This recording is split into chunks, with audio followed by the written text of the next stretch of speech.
You, the listeners. He is my man and yours, Rod Babers. I appreciate the intro. Let's not waste any time introducing the real MVP, one of the hardest working members of the ARN family. He's got a hustler spirit, period. We're not sure what he's paid, but we're pretty sure that he's underpaid. It's Patrick Davis, y'all. What's going on, Patrick?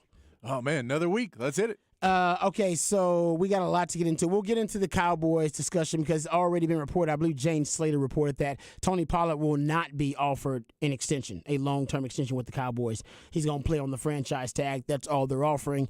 And as you just brought up, Saquon Barkley not expected to reach his multi-year deal with the New York Giants. Right. In the same division, and you have two of the best running backs in the NFL. And once again, continuing the conversation about the devaluing of the running back position as a whole. It's wild. It's unbelievable. Yeah, I don't necessarily think that he's, you know what, and I think the Cowboys are making the right decision. And honestly, the Giants, I'm not sure what the right decision is for them because everybody's situation is different. Okay. Because if Daniel Jones was your quarterback, would you trust a Daniel Jones-led offense without a Saquon Barkley in the backfield? I'm going to go ahead and no. No. You know what I mean? Like that's I'm going to go no. Different discussion. Yeah. Because I think Dak is on a different level, and you can go get a. They should have drafted one. They did. They drafted Deuce Vaughn. I think they should have drafted one earlier. But you can always just go attack that next year in the draft. Right. And really go. And right. There's a lot of opportunity out there, too. Yeah, and go find a bridge running back. We know that. But it is interesting. Saquon Barkley is saying that he won't play on the franchise tag. That doesn't tag. surprise me. And if he's not going to play on the franchise tag, then he's basically saying he's not going to play because the Giants are not going to offer him the multi-year deal that he wants. Right.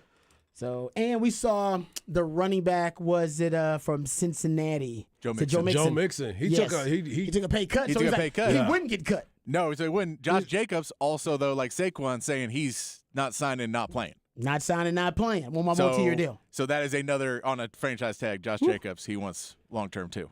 Yeah, man. That's going to be... Yeah, man. That's gonna be deep. That's gonna be deep. They cut you deep. I don't know exactly what's gonna happen. We are essentially we're at the deadline of the time that you have to sign franchise tagged players to a multi-year deal. Right. So I don't know how this is gonna play out. I don't agree. either. The running backs need to take a stand. They have to take a stand. But they have to do it with everybody, though. This is becoming criminal. Guys, I told you from the very beginning. I said it. Crazy. I was like, they are doing these dudes dirty. They are doing there anything? Think about what in our society is essential. Essential, all right, to our lives. Essential to our lives, and yet has been devalued to this extent. Because running backs are essential. We all agree. You need them. Right. You need them. You definitely need them, especially when they're highly talented. But they are very talented at their work. No, but basically they're saying that running back, we'll get into it a little bit deeper, but that's the narrative right now, that those guys are holding out and they're doing it for the overall good. Austin Eckler, who has agreed to a short-term deal with the Chargers to get on the field this year. Yeah, just to get on, but he wants out. He wants somebody to pay him. Yeah, he wants an extended contract. You need to go play wide receiver. But nobody's paying go running play backs. DB. I don't know where you're gonna go. Right. Where are you gonna go? You can't go nowhere. Nobody's paying running backs. Maybe The Rock. Maybe The Rock will pay them. No, he's not. Maybe. That's because he needs names. He needs names in the league. He took a loss this year. He's not gonna pay. I don't know who's paying running backs at this point. So I agree. Holding out, I understand the principle of it, but I'm trying to think who's gonna pay a running back that kind of money. You got to get to the Shanahan offense. Right. That's the only safe haven. But he's not even gonna pay him. He's getting rid of them too. He's trying to turn wide receivers into running backs. Right. Shadow's like, hey, running back, you come here. I'll say him and Atlanta. Yeah. Atlanta does it too. Atlanta loves running backs, but they're in the same mode a little bit. Well, Atlanta is the reason why Bijan got his contract the way that he did. He got $13 million, and he is now the highest paid running back in the NFL. Like, how crazy does that sound that the rookie is going to have the highest salary this season at 13.72? We talked about this before, and I went back and looked. Tony Pollard, Saquon Barkley, Josh Jacobs are the three people that are making $10 million. That's it. Nick Chubb is making $10 million, but it's 10.8. Derrick Henry is making $10.5 million. Aaron Jones, Alvin Kamara, Christian McCaffrey is making $12. Because he's versatile. Because he's playing, he's got dual roles. He's got multiple roles. He's like Bijan is what they're saying. He's going to be that ultimate weapon. But you sit here and look at your bell cows. Josh Jacobs led the league in rushing. Nobody cares. They're like, go ahead, man, keep it moving. Nobody cares. Like Josh McDaniels told him, you're going to play on the franchise tag. No, we're gonna see what happens in Houston because Bobby Slowick comes from the Shanahan offense. Yep. But we don't know what he's going to do. He's got a cheap running back now, though, with Pierce. I know, but he's got a really good running back right now in Pierce. And Singletary's a good running back, too. But he has an unproven wide receivers, unproven quarterback, so he may have to run the ball a ton. But are they going to pay running backs, or are they just going to try and basically be like, hey, Pierce, we're going to franchise tag you and let you go, and we'll cycle? It's crazy. As harsh as you mentioned, your productivity doesn't even increase your value anymore. No. It's like, so only thing that increases your value is multiplicity, not productivity. You have to have a multiple skill set to offer dual roles within an offense, but you also must have an offensive coordinator who is willing to expand the identity of the running back position. Right. To say, like, all right, you can play. It's except there are like 3 or 4 teams like that in the NFL. Everybody else is like, no, we're pass happy, and a running back, you're just, hey, well, you get in where you fit in. You're just a fill-in role. We insert running back here. We're an insert running back here offense. We don't invest in that. That's basically what everybody's saying. Yeah. I feel like at some point it has to bust. Anybody can play running back. Yeah, I don't see how it is going to bust, but I feel like it has to at some point where it's going to be like, well, there's 6 teams in the playoffs, and 5 of them lost because they couldn't run the ball, and one team just wins the Super Bowl every year because they have a better offense that doesn't need it. They find them late in the round, though. Doesn't matter. Like I said, Chiefs. The Chiefs know that, but they got Pacheco. Yeah. You see, I actually don't know where it's going. And there's one stat. I want to get to some Texas football discussion. We'll get to Sark here and the sound from shout out to my man Jeff Howe of Horns 24/7, and shout out to Craig Cameron Parker too for breaking it down. Yes, shout out to Cameron Parker. Cameron does a great job. But they played some of it and they gave us access to it as well. So we appreciate those guys. This is the stat, the fact, the analytical analysis that has pretty much devalued the running back position at an unprecedented level. And I remember when this stat came out, and I was like, oh, man, that's crazy. That's wild.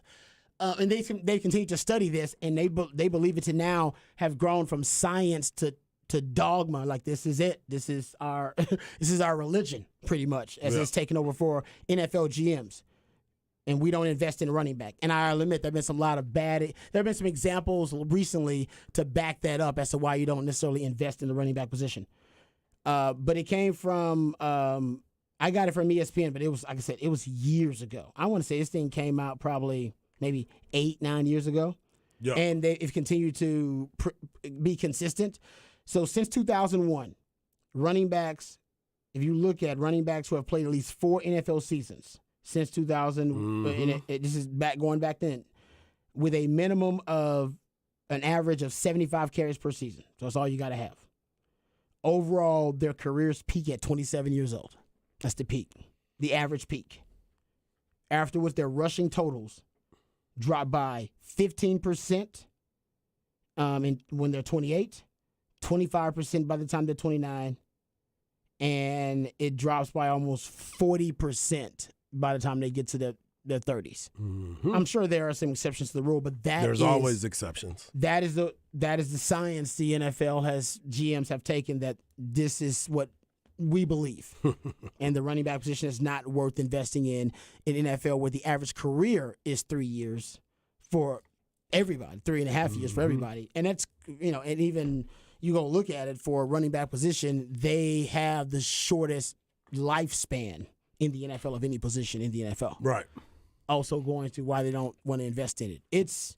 But it is. I don't agree with it. It's criminal. They got to figure out something. It is the most ridiculous situation that I've seen in this sport in a very long time. And there's been a lot of ridiculousness. Oh, yeah. I know that they're trying their best to save money and try to, looking at the data that you have given, but you need a running back. You do, but you don't need a high-priced one. And that is, the biggest story about it all is the teams that have been going to the Super Bowl. Yeah, exactly. You don't need a high price one. It's like, you need one, but you don't need a high price one. I don't need to invest draft capital in it at a high draft capital, high price draft capital, high value draft capital, Yep. and I don't need to invest a lot of salary cap dollars in it. That's right now the model. So let me ask you this: And when the you're NFL, and I don't think they're not deviating from no, it. they're definitely not going to deviate. But this goes back to your conversation where Nick Saban had to go and talk to Trayvon Diggs and say, "Hey, man, I know you want to be on the wide receiver part, but you need to go play DB." Now kids are not going to want to play the running back position. They should, because you will not. Your life expectancy as a running back has decreased. Number one, your usage now is totally different because you're going to be by committee. So you need to either be a wide receiver, a quarterback, or a DB. Boom. Yeah. Or if you're bigger, Yeah. pass rusher, get on the outside edge, linebacker, get on the edge, or a tackle where you are or an protecting. outside tackle. Yeah. I agree It's with you. unbelievable. If I was my kid, if I was having a son, he I wanted to told be a running back, DJ I'd be to like, work on no, his back pedal. you're not going to be a running Yeah. back. Not happening. Yeah. You can play football, but you ain't playing running and back. it's just a reality. It's a reality of a marketplace that Yeah. that all these teams are doing. It's like if you found a gas station that had $1 gas, even though you knew the people inside that were running it screwed up and they're going to all lose their houses and everything, you're going to go to that gas station until they change it. Yeah. Because you're like, no, it's $1, and I don't like. I feel bad for them, but at the same point, I'm gonna get my $1 gas until they realize their mistake. And I it didn't feels know like where that's at. but that's what I'm saying. It's an essential thing that you're like, I have to have this gas. I'm going Right. to use it until basically every running back holds out and they go, cool, you don't have running backs anymore Yeah. in the NFL. Until you have that and there's 0 running backs, until you give us a fair amount of money Yeah. and just not even crazy money like it was before, but let's get away from, hey, the best running back makes $4 million Yep. and the 57th best wide receiver makes 10. Yeah, I mean, right. Austin Eckler said the same thing. He's like, I'm tired of our third wide receiver making as much as me. Yeah. That is, like you said, that's the marketplace, and don't agree with it. It's almost like the strikes going on Hollywood right now. Yeah. And hell, there's strikes going on all over this country. I believe there's a strike here in Austin with Seton. Yeah. There are strikes going on with teachers a couple of years ago, and teachers should be striking all the damn time. I agree with you 100% on that. They're not paid enough. This summer has made me realize that even more. Ain't no question. I think we all should be valuing our teachers. Shout out to the teachers out there. And it's amazing. Like you're right, economically, just the way it works out. Sometimes they kind of end up there, even though they're essential Yeah. in terms of the pay scale. They end up being pushed down, even though they're essential. Honestly, teachers that you know what, that might be the best comparison I could make to running backs. Mm-hmm. That is. Yeah. That I is. hate to do that to teachers. Yep. But that might be the best, right? I hate this. It's just, right? They are essential to our life. They're essential to our community, to our economy, to everything. Like our society would come to a halt and it would decay and deteriorate without teachers and education. And yet they continue to be underpaid, criminally underpaid. Criminal. That might, there you go. We figured it out. There you go. Got it. Got it. And so here's the Running other. backs We are teachers. haven't figured out how to fix any of the problems. We've just got a solid That's not analogy. our job, Patrick. Yeah. Our job is to make a compelling comparison to pop culture, make it relatable to the people, and there you go. Yeah, we did it. Nailed it. Nailed it. Yeah, I'm sitting here looking at it. Speaking sad, but of we trying to love it. compare the two, it's like Josh Jacobs didn't reach a deal either. Yeah. So he out of there too. Well, no, down. he He said may- but he said he he's probably may gonna not hold play. out. Yeah, Yeah. he said he's probably going to hold out. Yeah. Oh, he said he won't play either. Yeah, Yeah. he's saying he's going to hold out right now. Now, Okay. again, that all goes into pressures once you actually start doing that. But Wow. if he's not going to hold out, Dalvin Cook said he's not signing anywhere yet. He's in no rush to sign. Saquon Barkley's going to He's hold not out. going They got to to do sign it. for a They while. got to do it. They got to do it for this. You got to do it for the overall good of the position at this point, Yeah. dude. You let this continue On the with, and you know what? It's not going to work. They're going to get. I mean, this is billionaires. Yeah. This is the weakest labor union in all of pro Well, sports no, in because you America. get Joe Mixon on the other side basically going, I can play on a competitive team with good Yeah. players that's trying to build and still make some money, or they can cut me and I can go get $1 million somewhere to play on a bad team. Those are my two choices. Neither one is good, but I'll take the less bad one. Right. Yeah. And, I mean, Chicago has 3 really good running backs for no money. And I don't blame any one of them. I mean, 2 of them are on rookie contracts. And Deontay Foreman, I get you. And, man, if that's what they're offering, you got to feed your family.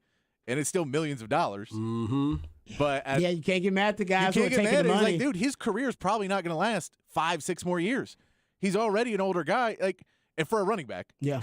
And so you go, he's probably got a few years left. And if he goes, I'll just sit out my 2 remaining productive years. Cool.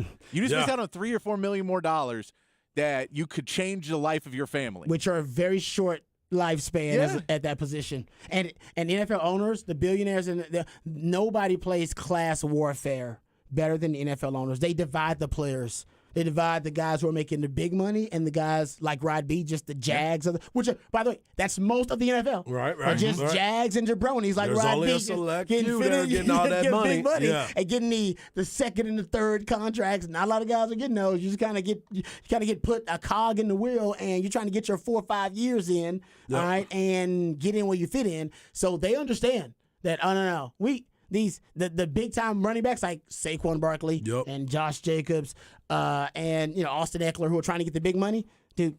You're in the minority.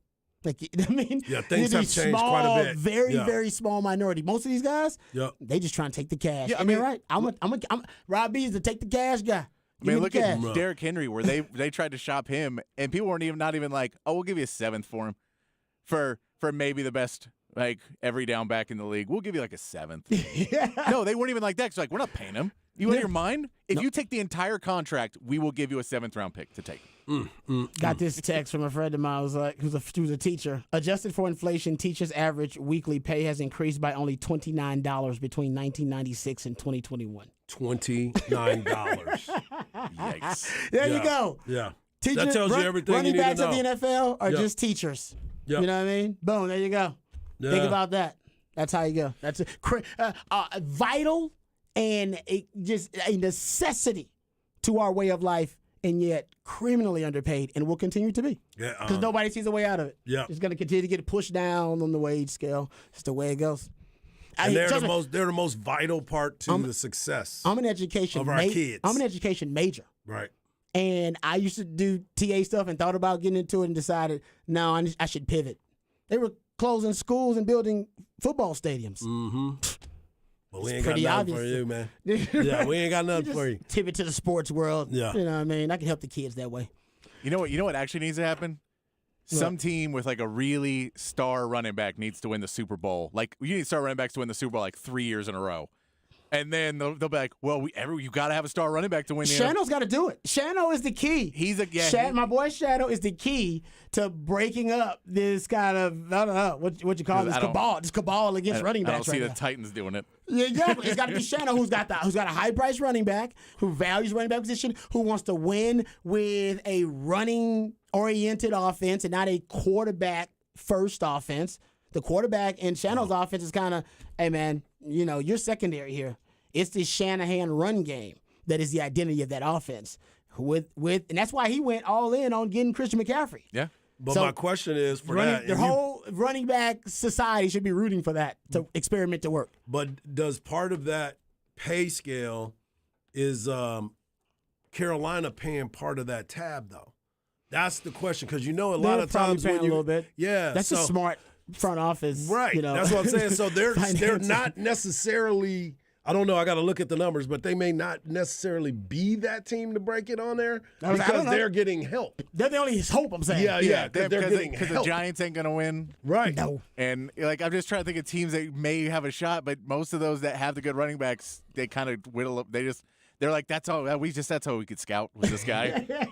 It is. It's quite the conundrum. All right, I want to get into some Texas football discussion, but we pivoted. We had our NFL talk there. No, but hey, it was important because of the contracts. I agree. It's important because you sit and you look, and I'm definitely going to look to see where Christian McCaffrey and who's on the hook for that contract. Because to your point, that might be the key.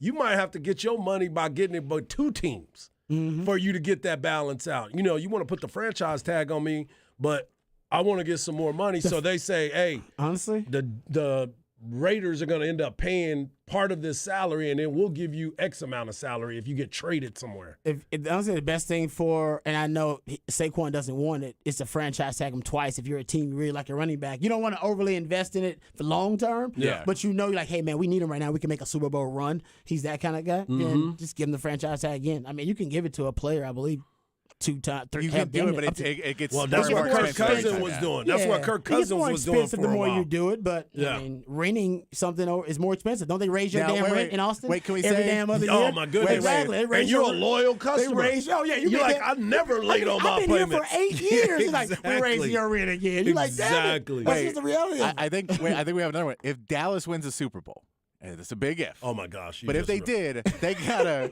Why they you gotta doing what, this a to me, Patrick? $18 million running Running back back room, pretty much. They're paying a running back $10 million. They're paying Zeke still. Mike McCarthy says he's going to do it, and we know damn well no one's going to give Dak credit. Hey, Texas Coast offense. Say, The Texas Coast. Texas Coast. But I think we can all agree there's not one person who's going to be like, man, Dak won that Super Bowl. They'll be like, I guess it was Tony Pollard. Yeah. No, you're right. If Cowboys win the Super Bowl, they're not going to give McCarthy credit. No. They're not going to want to give it to Jerry Jones. They're not going to want to give it to Dak. Oh man, who they going to give it to? They didn't want to give it to Kellen Moore when he was there. No, Even he's though they were gone. a top 5 offense I'm done year with after him. year. I'm Who done you got to give credit to, Cowboys fans? I don't know. We don't know. CeeDee Lamb. I mean, we know it's Dan CeeDee Quinn. Lamb. Dan Quinn won that Super Bowl. We all know that. That was right. You're right. They're going to give it to Dan Quinn. Cowboys, Okay. When Cowboys fans decide they hate somebody, they hate that person, and they will never give them credit. I'm not gonna just hate him. You would never give Kellen Moore credit? Never. Never. Hey, I hope he does well in Los Angeles Yeah. I with think he'll be Justin all right. Herbert. Because he's got a running back in Austin Eckler that he can use. That's true. Another undervalued running back. Yes. Yeah. Another Oh, man. restructured. Wow. Yeah. That's crazy. Yeah, and Dalvin Cook still waiting on a deal. Texas says, yeah. Yeah, he's not getting one. Apparently he was offered a deal, but he didn't like it. So running backs right now, they're the physician that, seems like they're united. I wonder if they're texting with each other. That'd be great. They got to. Be like, hey, bro. They need stay to. strong. Stay strong. Yeah. Yeah, and then Stay Joe strong, Mixon man. just goes on red for like a week, and then they see him getting a pay cut, and like, bro, What you do that for? He's like, they was taught they was gonna cut me, man. They was taught they gonna cut me in training camp. During training camp, I already knew. My dude, agent I was told gonna me. have to go to Dallas, man. I was gonna stay in Cincinnati. Yeah. Yeah, that's a great point because he knew.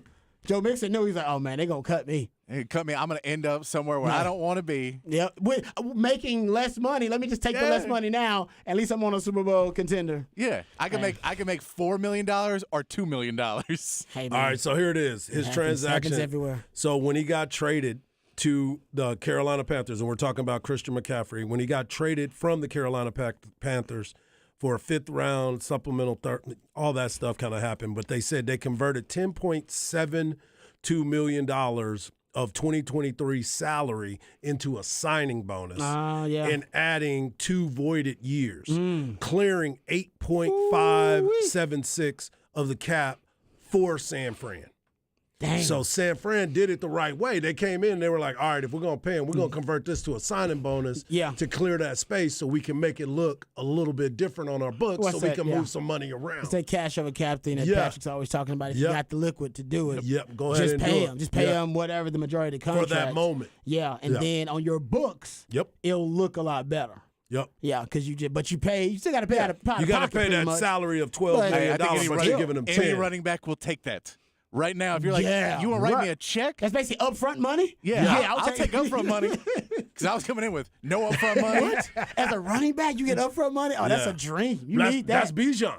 That's Because he got Bijan. his automatically guaranteed. His money was guaranteed. Hey, Love it. running back life is hard. It is hard out here for a running back. Yeah, it is. Let's make a song about it. Damn man. sure. I'm sure my man running backs and the teachers. from like I said, Hustle and Flow will make one for Oh, him. man, the teachers of the world and the running backs of the world. Man, this is ridiculous. I know some of y'all out there felt that discussion too. You're like, hey, I know I'm they- essential and I'm devalued. We feel you. That's a lot Yeah, happening. we know. Hey, don't get us started. I was going to say. I was just about to say. Don't get us Let's not started. talk about over here. devalue. Let's not talk about devalued around these trucks. Okay, exactly. All right. Come on now. I feel these running backs. That's probably what it is. I feel like a running back right now. This was probably a Freudian discussion that all of us wanted to get off our chest, and we're not talking about running backs. We're actually talking about something Remember when else. running backs were cool in the 90s? Upfront money. Yeah. Oh man, there you go. That Oh, was my great, goodness. gentlemen. All right. I don't even know where to go. That was actually freestyle. We were supposed to talk about Texas football there. And sorry. They still there. Will we? Texas football's still there. We'll get to Texas football. We can preempt this. Oh, man. I heard Buck, and Buck was amazing. Dropping those little hints and clues out there for you. Oh, man. Oh, I love it. Hey, it happens to everybody, man. You get dropped down on the weight scale. Hey, It doesn't mean you ain't good at what you do. exactly. Doesn't mean that, you aren't necessarily, like we said with teachers, doesn't mean you're not essential. Hey. But for some reason on the wage scale, you just keep dropping down. They just keep dropping you down. Sometimes they change it on you. Oh, man, You they know? do. And sometimes, so drop down so far, you don't even matter. Just cut your, from the damn wage scale. You go. Cut. They So, cut your wage scale and your wage. Cut it off. Just cut every damn We thing. just gonna play Cordell Patterson back there. All right. That's enough fun. We know. gotta get to some No, actual sports. it's Get just back started. to it. Oh, I know. We can't go the whole show like that. I like to organize stuff. That was a straight up freestyle segment for 30 minutes. That just goes to show some people are talented when they're freestyling. That is true. Freestyle kings around here, man. That's right. All right, we will. Lil with Wayne. The discussion we intended to get to with Sark, and shout out Yeah, I to Jeff need that. Howe with the audio, and Cameron Parker for cutting up the audio, and my man Craig away from Light the Tower as well. We'll get to that. We'll just table that for the 4 o'clock, because that was kind of the 4 o'clock discussion, even though we didn't get into DeAndre Hopkins either. Yep. Got a lot of NFL stuff to get into, so we'll get into that. Let's talk some baseball when we come back. We'll get into there's some updates on the Shohei trade, Rangers and Astros. Potential. Potential. Yeah. Sorry, potential. Because they'd be like, Potential what? He got traded? You're right.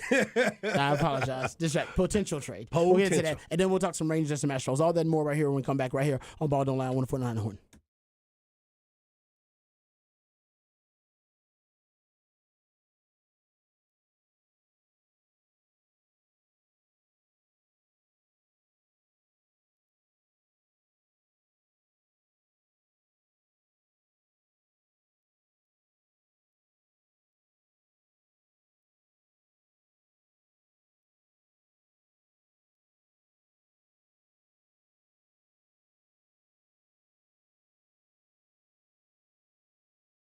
Hey, what's up, folks? Lifetime Local Rod Babers here. Let me tell you about my favorite tequila. You guys know what it is. It is Hot Cat Tequila. The cat stands for cinnamon, agave, and tequila, and the recipe, pretty simple and also pretty delicious. We're talking about cinnamon, agave, nectar, and tequila. That's why it's so light. That's why it's so smooth. Hot Cat Tequila is a tequila lover's dream, and if you're not a fan of tequila, well, Hot Cat Tequila will turn you into a fan of tequila. As a matter of fact, this weekend, got a chance to enjoy a little Hot Cat Tequila. I was just outside grilling, hanging out, having a good time, and enjoying my favorite tequila, Hot Cat Tequila. And the beauty of it is, and I've actually performed my own little studies about this, you don't actually have to love tequila to love Hot Cat Tequila. That's how great it is. I've had friends over, had some family over, and trust me, they got a chance to enjoy Hot Cat Tequila, and a lot of them weren't even tequila fans. That's how good it is. It'll turn any event into a party, and every party feels like a celebration. So celebrate and turn up with Hot Cat Tequila. Once you try Hot Cat, you will never, ever go back to that old cinnamon whiskey or that cheap tequila you ordered rounds of when you were just trying to get the party started. So turn up your party with Hot Cat Tequila. It's the perfect way to pregame for all the big games, concerts, festivals,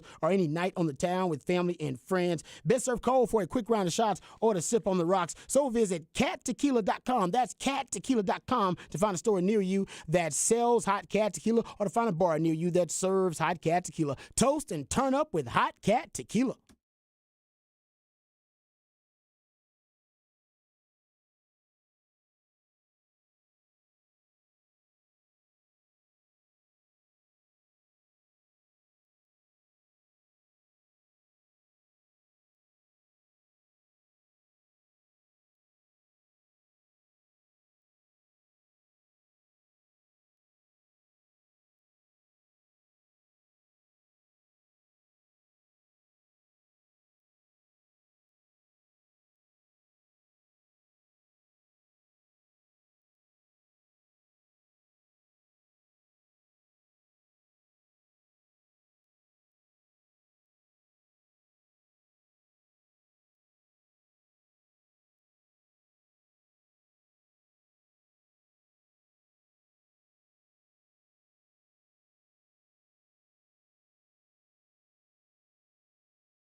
Welcome back to Ball Don't Lie right here on 104.9 The Horn. Smooth Soul Monday. That's when Patrick, the Ideallionaire, he plays jams intended to soothe the tortured soul of sports fans who might have had a tough weekend. And it wasn't a tough weekend for Astros fans. A little bit of a mixed bag, a little up and down. I would say some drama. Actually with the win and the loss on both sides. Bad drama and good drama for the Astros. But the Rangers, with the sweep, broke out the brooms on the Guardians. Big and I believe time. now they have a 3-game lead on the Astros. 3-game lead. So that, you know what, that's really, right now for the Astros, it was strange the way the weekend went down for them against the Angels. But the Astros now, I think their big issue is now being 3 games back. They just got to make sure they kind of pull it together because I believe they're still dealing with the injuries. Is Altuve back? Altuve is not back, but he was working out. Michael Brantley was working out as well. They saw him. He was at the field running around doing some things, trying to see where he is at physically. They had Altuve taking ground balls and throwing it across the field. He had that Altuve smile. So that makes you think that he is getting closer and closer. Remember, Yordan Alvarez was supposed to have his rehab start in the Space Cowboys down there in Sugar Land. But he was dealing with an illness, so he didn't get a chance to start that. So they're trying to get some guys back. They get here. healthy. Yeah, that's what they need. But to your point, though, you start looking at what the Texas Rangers were able to do. 3-game win streak. They're 5-5, though, in their last 10. So that's the other part. And they have a big series, I believe that's starting tonight with the Tampa Bay Rays. Oh, yeah, you're right. This is a huge series that starts tonight. Shane McClanahan, who is one of the best pitchers in Major League Baseball, going against Dane Dunning tonight at 7:05. Yeah. I mean, no, except the Rangers right now, if they can just play, honestly, as well or just close to the level they played the first half of the season, they're going to win this division, in my opinion. Yeah. Tampa Bay's got 60 wins already, and the Atlanta Braves have 61, by the way. Yeah. But the Texas Rangers, to your point, if they can hold that line, if they can just stay, if they don't have a collapse, and I don't see a collapse, and if they can stay healthy, that's the other part of it. If some of their main cogs in their lineup can stay healthy, they're going to score runs. They're a plus 159. No, man. They're scoring runs. No, they're the real deal. But they have to make sure that their pitching staff stays intact, and most importantly, their position players stay healthy. How about this little stat? I love this. Shout out to where did I get this from? At Lone Star Ball. So I'll give him credit because it's a good stat. He talked about number of games, this season in which a team was ahead after 7 innings. Rangers with the most games this season in which they were ahead after 7 innings. 58. Yeah. That's huge. Getting to you talking about the offense, they can get ahead. I mean, 58. That's crazy. Houston is at 47. Yeah. They're still in the top 10. Yeah. I'll say the next week and a half for the Rangers is going to be big. This is a huge challenge. Well, because the Astros are playing the Rockies and the A's before they meet up with the Rangers in a week, and the Rangers are playing the Rays and then the Dodgers. So they're playing some really good teams. Astros playing some not so great teams. And then they meet up together. So it's a point where if the Rangers come through all of that in a week and a half, they're still leading the division, then they're really on a strong path to win the division. But if they come out and they're a couple games down, then it becomes much more of a dogfight with the Astros starting to get healthy. So it's just going to be an interesting. We'll be able to say next week, we'll be in a week from today, the Rangers-Astros series, the next series will start up on Monday. Yep. So it'll be that we'll have a better idea of where they're both sitting at right there. But they have 2 tough series, and the Astros have 2 pretty easy ones coming up. So it'll be a lot more shaken out when they get to that series. It could be pretty tight, and that series could dictate a lot. Well, the good thing about the Texas Rangers is they are 30-18 at home, and Tampa Bay is 25-21 on the road. That's good. So that's going to be the biggest challenge right there. I'm excited to see what this series is because these are 2 of the best teams in baseball, and they're going at each other this week. So it's going to have a big-time feel for it. And like somebody just texted us Aroldis Chapman has come in and solidified that bullpen closing out games. Ooh. He threw 102 yesterday, but also he and Will Smith are alternating chances to close it out. You know what I'm saying? He and Will Smith are having their opportunities to close out games. So. I got a little stat about that that Aroldis Chapman 102 and I think it's a 102.5, right? Mile per hour pitch. Yeah. To finish it, apparently per Baseball Savant, it was the fastest pitch ever thrown by a Ranger in the StatCast era since 2015. Yeah. Surpassing the previous high of 101.8 by Emmanuel Clace, I believe it is. I don't remember in him. 2019. The guy just got some heat. Like you Yeah, said, yeah. everybody got heat these Everybody days. got you heat. see guy throwing heat like that, you're like, man, you remember a guy like that? Like, nope. You like throwing heat. everybody throwing hard. Everybody Like you is said, throwing everybody hard. throwing some That's heat right. these days. So there you go. Rangers in a great position, man. The Rangers are the real deal. Rangers fans should be excited. Throughout the first half of the season, Yep. it was still waiting to see, man, if they would have a collapse or maybe this was, something that wasn't stable Right. or sustainable. No, it is, man. Rangers are the real deal. That's why they had was it 6? Yeah. How many All-Stars they end up having? They had six it was total. 6. 5 starters. 5 starters. Yeah. Yeah, 6. Yeah, that which is And at one point, they Come on, had all 6 of the Yeah. players on the field at the same time. It's time to start drinking the Kool-Aid, Yeah. Rangers fans. There you go. Yeah, I mean, you Man, should be that's excited. dangerous. That's Well, dangerous. hey, I know, but it's like, That's what I'm saying. Like Texas football, I wait a little while before I start just totally right. drinking the Kool-Aid. I'm gonna wait let me get through the non-con. Right, there you go. And let me See get how to the impressive non-con. they look in the let me get non-con. to the I got you. first half, then I'll start drinking the Kool-Aid with y'all. Okay. Right now, I'm just sipping. Yeah, I'm I got sipping you. the Kool-Aid. I got you. Okay, so how about this though? Since we're talking a little baseball here, I got this Shohei update, and I thought it was interesting because and I don't know exactly what it means because it could mean nothing at all. Mm-hmm. But apparently, Bob Nightingale is the one who put it out there. Ed B. Nightingale. He said L.A. Angels owner Art Moreno. Maybe it's Artie Moreno. He says It is Artie. Is it Artie? Okay, Yeah. he's Artie Moreno. He says has repeatedly said he is not. He put not in all caps. Trading Shohei Ohtani if they are in the playoff hunt. If the Angels hold on to their 7-3 lead, and this was actually so I don't know if they won. This was from yesterday. He said they will be just 4 games out of the wild card spot.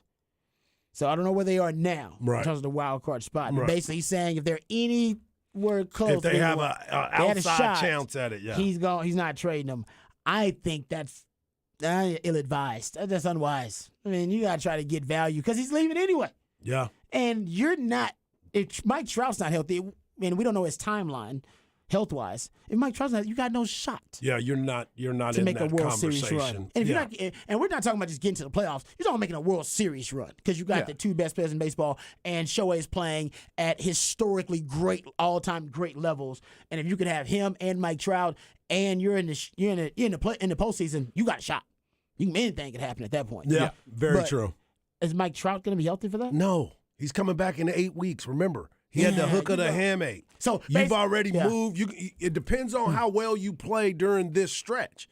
But you also got to remember, Shohei gave up a bunch of runs the other day, and he was still dealing with the blister. Yeah. So you're not using him either Yeah. to his full strength. Yeah, I think they're going to have to give him off pitching for a little bit to get his Yes. finger right. And if you do that, what you got? And I then mean, they'll- he's still hitting. I mean, he still hit he's 2 home definitely runs in gonna that hit. series. Yeah, So he's definitely gonna hit.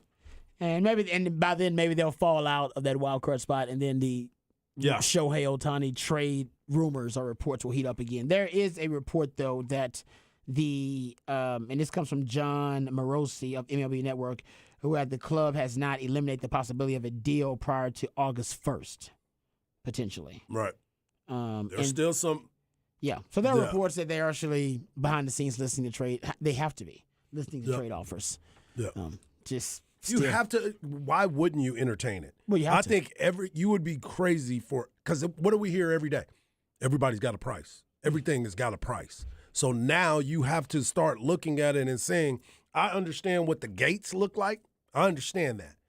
But your gates stop at the end of the regular season. Mm-hmm. You need to start building to where the Angels used to be, where they were in the playoffs all the time. They were part of the discussion every single season about can they get there? Can they get there?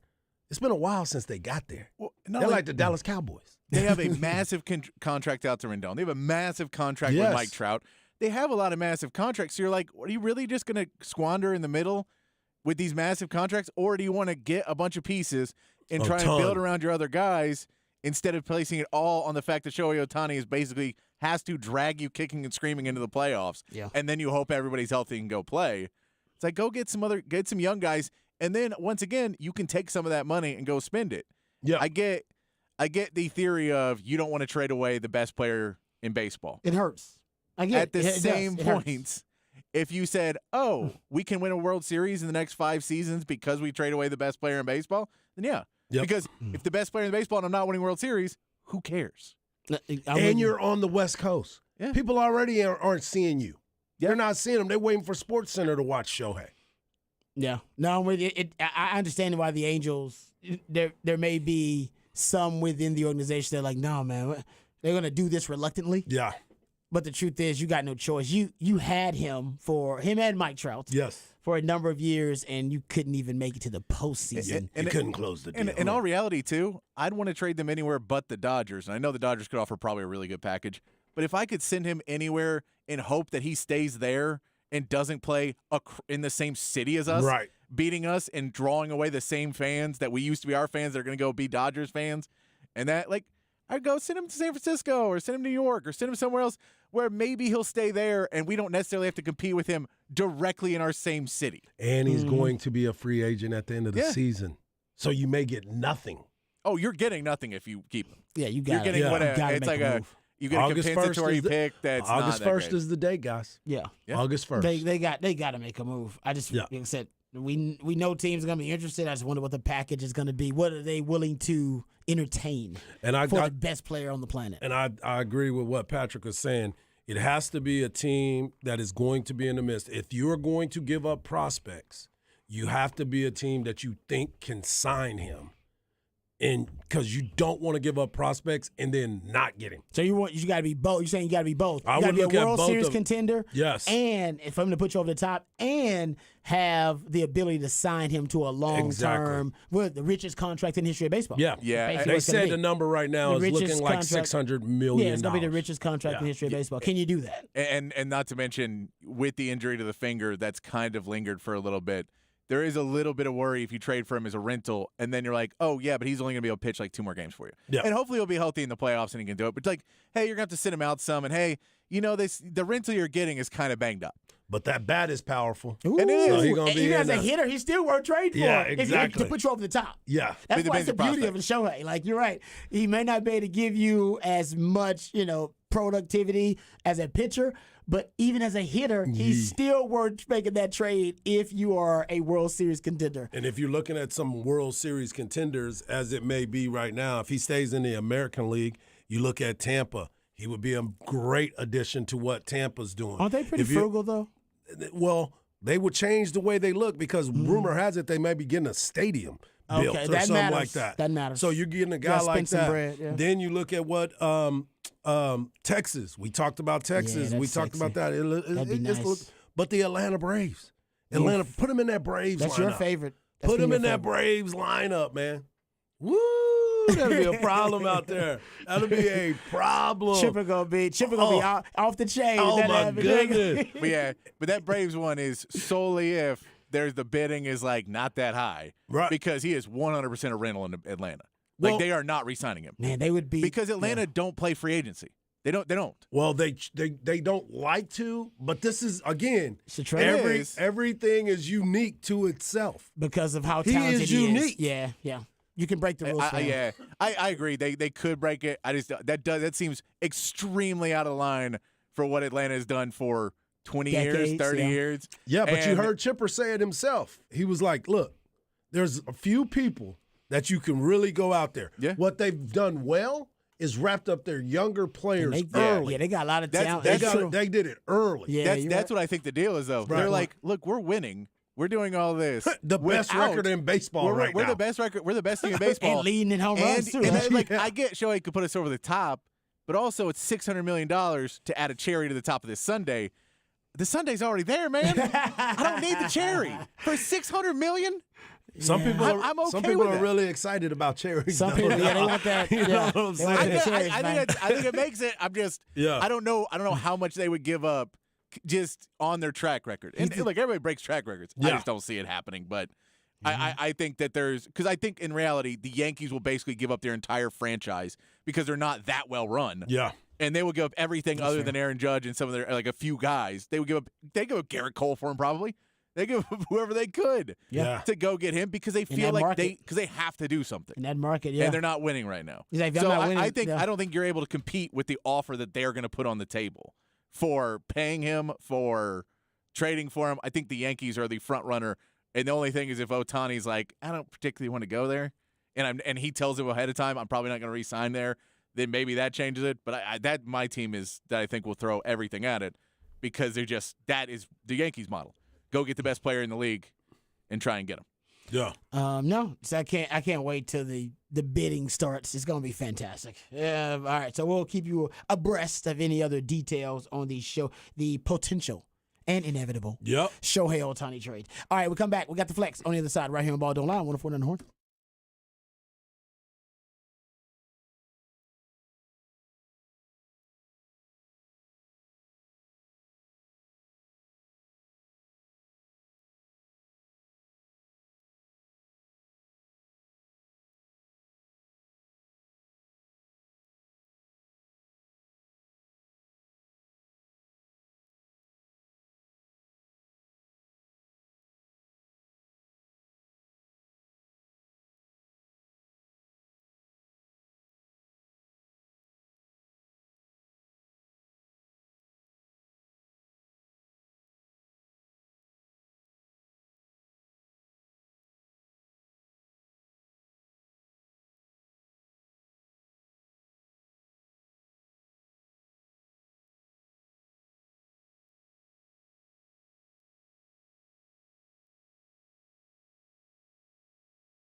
All right, welcome back to Ball Don't Lie right here on 104.9 The Horn. It's got a little groove going, a little vibe going on the Smooth Soul Monday, intended to soothe the tortured soul of sports fans. That's my man Patrick, who came up with all our musically themed days of the week. That's his intention. So we hope that the music is putting you in a good mood on a Monday. We got the Flex coming up, FLXATX.com, FLXATX on all of your social media platforms. Go check it out for yourself.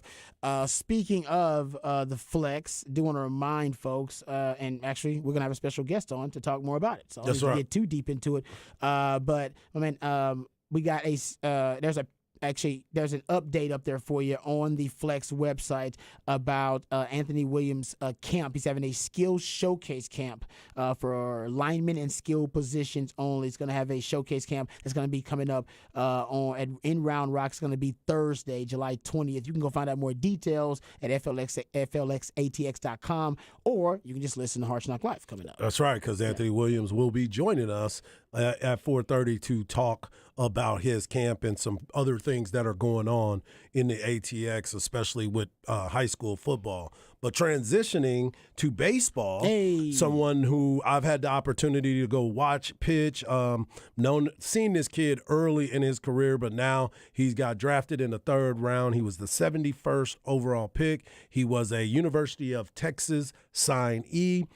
Well, he will not be coming to the 40 acres because my man got $2.6 million. Ooh. Travis Sequoia, the pitcher for the Round Rock Dragons, he will now be pitching for the Washington Nationals. That's why it's been very interesting to me, because when you get a chance to watch this young man pitch, the development, everybody thought he was going to be a first-round pick. They thought he was going to go high in the draft. He ended up dropping to 71, but his slot value for the pick that he was at number 71 was $1 million. But my man got 2.6. That's called negotiations. Damn right. That's called negotiations. So shout out to him. And matter of fact, they have 3 guys from Round Rock High School that are in the organization of the Washington Nationals. They have Mason Thompson, and they have Jared McKenzie, who played center field for Baylor. He is also in the Washington Nationals organization. So Round Rock High School, take a stand. Take a stand, my people. Take a stand. Nice. All right. So there you go, my man Howard, hooking you up with some Flex updates. Go to FLXATX.com, FLXATX on all your social media platforms. Remember, also, you're going to have the All Flex watch list coming out a little bit later on this week. Oh, no, sorry, week after next. Right. It'll be coming out. So be on the lookout for that. And also, there are previews, some district previews up at the website as well, so you can go check that out. We'll come back. We'll get into some Sark audio, courtesy of my man Jeff Howe over at Horns 24/7, Craig Way of Light the Tower. They were down at the Texas High School Football Coaches Convention, and they got some sound from Steve Sarkisian. We'll play some of that audio. We'll dive into some Texas football discussion. Also, Greg Sankey, SEC Commissioner, start of SEC Media Days today, so we'll discuss a little bit of that and also talk about him defending Oklahoma from the comments of a Big 12 executive, and also opposing Brett Yarmark on one of the things that he brought up about a potential idea to spread and proliferate the Big 12 brand. We'll get into that and more, all of that coming up right here on Ball Don't Lie, 104.9 The Horn.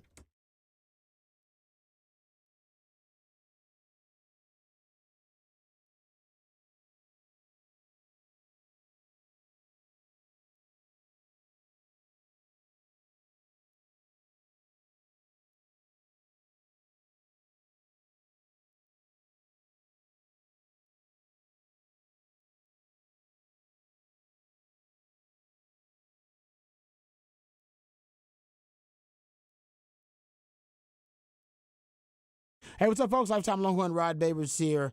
Let me tell you about my friends over at Iron Workers Local 482. We know Austin is a beautiful city, got a beautiful skyline, and of course, we like to call it home. But part of the unique aesthetic appeal is thanks to our friends over at Iron Workers Local 482 and their skilled craftsmanship. They've been helping shape Greater Austin since 1935, and as the city continues to grow and thrive, so do our good friends at Iron Workers Local 482. You see the labors of their love all over this great city in iconic landmarks like DKR Stadium and the Pennybacker Bridge, and as the city continues to grow and and thrive. So do our friends at Ironworkers Local Union 482. They don't go to the office, they build it. So if you're looking for an exciting new career, maybe you want something fresh, something new, you're frustrated with your career path and your work choices, and you want something that will challenge you. You want to feel valued. You can become a valued member of Ironworkers Local Union 482 and accept the challenge of becoming the best version of yourself while helping shape Austin's economic development. Right now, they're hiring over 3,000 people for a huge project right here in Central Texas, and you can become a member of Ironworkers Local 482 and take pride in the type of teamwork and craftsmanship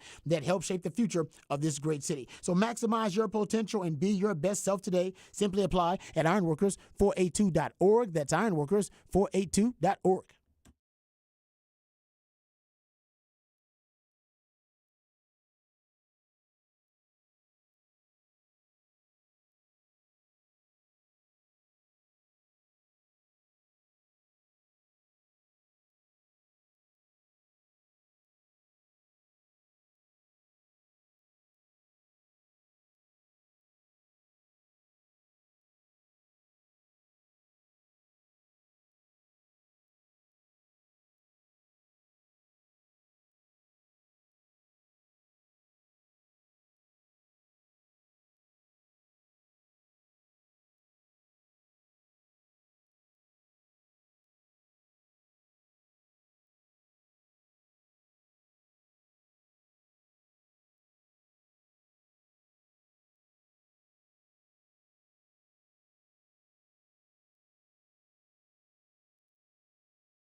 Welcome back to Ball Don't Lie right here on 104.9 The Horn. Smooth Soul Monday.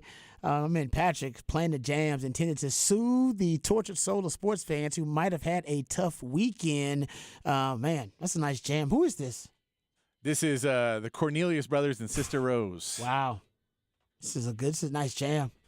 I got to remember this one. I don't even think that's got to be. Is it that they one-hit wonder territory here? I doubt it. I mean, I'm guessing that they probably had multiple songs, but Okay. I don't know. There The you song's called Too Late to Turn Back Now. I like it. It's a nice jam. It is soothing the soul. All right. What's hard laughing about? What'd you see? It's too late to turn back now. I just smile. I just smile. That can mean a lot of different things. Yeah, It it's is too late to late. turn back now. That's a fact. Yeah. No question about that. All right, we got some sound from Steve Sarkisian. Shout out to my man Jeff Howe, and shout out to Light the Tower. Craig Wade, the voice of the Longhorns. Hey, there's a discussion happening right now. Just we're talking Texas sports, and we're in that conversation right now. We're going to play this Sark sound and continue the conversation talking Texas. SEC Media Days is happening right now. Yes. I don't know why they do this to themselves. You guys know I am probably the biggest Aggie sympathizer on these airwaves. That's not an Aggie himself. Yeah. All right. I think you do it even more so than Chad. I know. And I was almost an Aggie. Yeah. Thank God for, Mac Brown sitting on my mama's couch and drinking her sweet tea. Yep. If not for that, your boy's an Aggie. Y'all realize that? I do You realize realize how that. different my life would be? It I'd be would doing be. sports radio in Aggie land. Yeah. Nah, I'm joking. I was would going do to that. say, I don't know if I'd you- adventure now. you'd have I been an do want us agriculture Aggies- major. No, I was Aggie. watching you. I was like, "Where's Rod?" Oh, he's over there getting those sheep back I would on the have been farm. on what's it called? Is it animal husbandry? Is that what it's called? Is that what it is? Yeah. Yeah, I probably would have been, but I loved me some R.C. Slocum, man. I loved He was a great Aggie man. football He's a great back then. man. Yeah, I was all into the wrecking crew, that kind of stuff. But this is why I love Mac Brown. And Mac Brown, even though we've had our issues, Mac Brown will always be. Yeah. All right. One of my down with Mac. You told me that when I went there. Man. When I went he to go always see my Mac, man. yeah. He always my man. No doubt. Yeah, you told him. Yep. He was like, hey, man, tell Rod I said hi. Yep. Tell Mac I love him. Yep. Because if not for Mac, I'm an Aggie. That's just straight up. And I know a lot of people here in Austin love Mac for making you not be an Aggie. Oh, man. I think Yeah. about that all the time. I was like, damn. Yeah. All right. Mac had a great closing line, too. He was walking out of my garage, my old house that I grew up in. And I remember it. It was vividly. It's crazy. It's almost like a first kiss kind of thing. Like I remember Yep. It's crazy. Like he was walking out. It was dark. We had like this kind of dark light in the garage. He's walking out through the garage, him and the coaches. And he's the last guy in the line of coaches that's leaving. Like he's there. And he turns around and he's like, "Thank you again, Miss Babers. Thank you again. That sweet tea was amazing. That was awesome." And he turns to me. He says, he looks at me. He said, "Babers, I can't win a national title without you." And he walks around, turns around, and leaves. Last thing he said to me. And then you were like, "I'm coming home, man. I was like, "You need me to win it all? You need I'm me?" coming home, man. Probably delivered that line to multiple guys. Hey, It's a he good did. line. It worked. It's a good line. That's It what I worked. need to hear at the moment. Yes. Sales is all about knowing what that person that you're selling to needs to hear. Yeah. And I needed to hear that, hey, man, I need you. I am the chosen I ain't gonna one. win. I ain't gonna win it without you. Yeah. I was like, I'm with you. done. I like it. He know at the time. I was like, I told him later. That was Yep. it, man. That was the line. He's like, I knew it. I looked in your eyes. I saw it. You wasn't gonna be an Aggie after that. No way. Can't see Babers in Aggie land. Not gonna work. Cannot see Babers in Aguilar. Speaking of the Aggies, Brett McMurphy threw this out there. He said Texas A&M's Jimbo Fisher asked if the Aggies' offense would be pro style of spread with new OC Bobby Petrino, and he said we'll do everything. I'm not going to say exactly what we're going to do. When he was asked who's going to call the plays, he said, quote, "I'm not going to get into that. Bobby was hired for a reason. Tremendous guy, tremendous football mind. Hopefully, he'll call the game and have suggestions." Mm-hmm. I don't even know what the hell that means. Hopefully, he'll call the game and have suggestions. Is he going to call the game or have suggestions? He's just going to have suggestions while the game is going on. Hopefully, he'll call the game and have suggestions. So they Yep. gave you hope. He was like, oh, he could call the game, but also he could be just suggesting. Yep. So both. Is there an over/under on Petrino walking off the sideline at some point this season? You think we're going to get a Buddy Ryan, like Kevin Gilbride got a situation or something? Like, is they get into an argument, he just walks off? Or, I mean, he may be in a booth. I don't know. Is he going to be on the sideline or in a booth, do we think? That's a great question. I don't know. He was on the sideline, I believe, calling plays when he was a coach, correct? Yep. But, I don't know. But That's a Jimbo good may not question. want him on the field. He may not. It's Oh, too that may be close. how he chops him at the knees. And then May he chop him off, says, yeah. I can't hear him in the headset. I can't I hear can't him. hear you. You know what, Bob? I'm just going to call it because right now I can't hear you. I got There's it. radio interference. He's going to do That was awesome. everything to I could not see have that. Jimbo doing that. He was like, I don't know, man. We got to fix these damn headsets. Yeah. Wow. Jimbo was asked again if he will continue to call plays or if new OC Bobby Petrino will, and Fisher would not answer. He said, I'm not going to get into what we're doing from a schematic viewpoint. So Yeah. he basically didn't want to announce that. Also, my man Anwar Richardson, shout out to Anwar. He tweeted out a photo of the players for A&M that were at SEC Media Days. And I don't know if they did this the entire time, but they did have sunglasses on. Mm-hmm. Like on the podium. That's a little too much, At man. the podium they had, like while speaking to the media. Yeah. So I don't know if that was a thing. I don't know if they're trying to be cool. I hope And our somebody would man ask Clarence them. Chill said, it just means more. That's what he subtweeted that. He said, it just means more. I have no idea. Like I said. Is that a the future so bright kind of thing? Oh, guess that would so. be. There you go. That's a good way of putting it. That's Y'all a good can't spin on see it. us coming. You can't I don't see know us. what's up. You There know you what I'm go. saying? I don't know what Not buying it.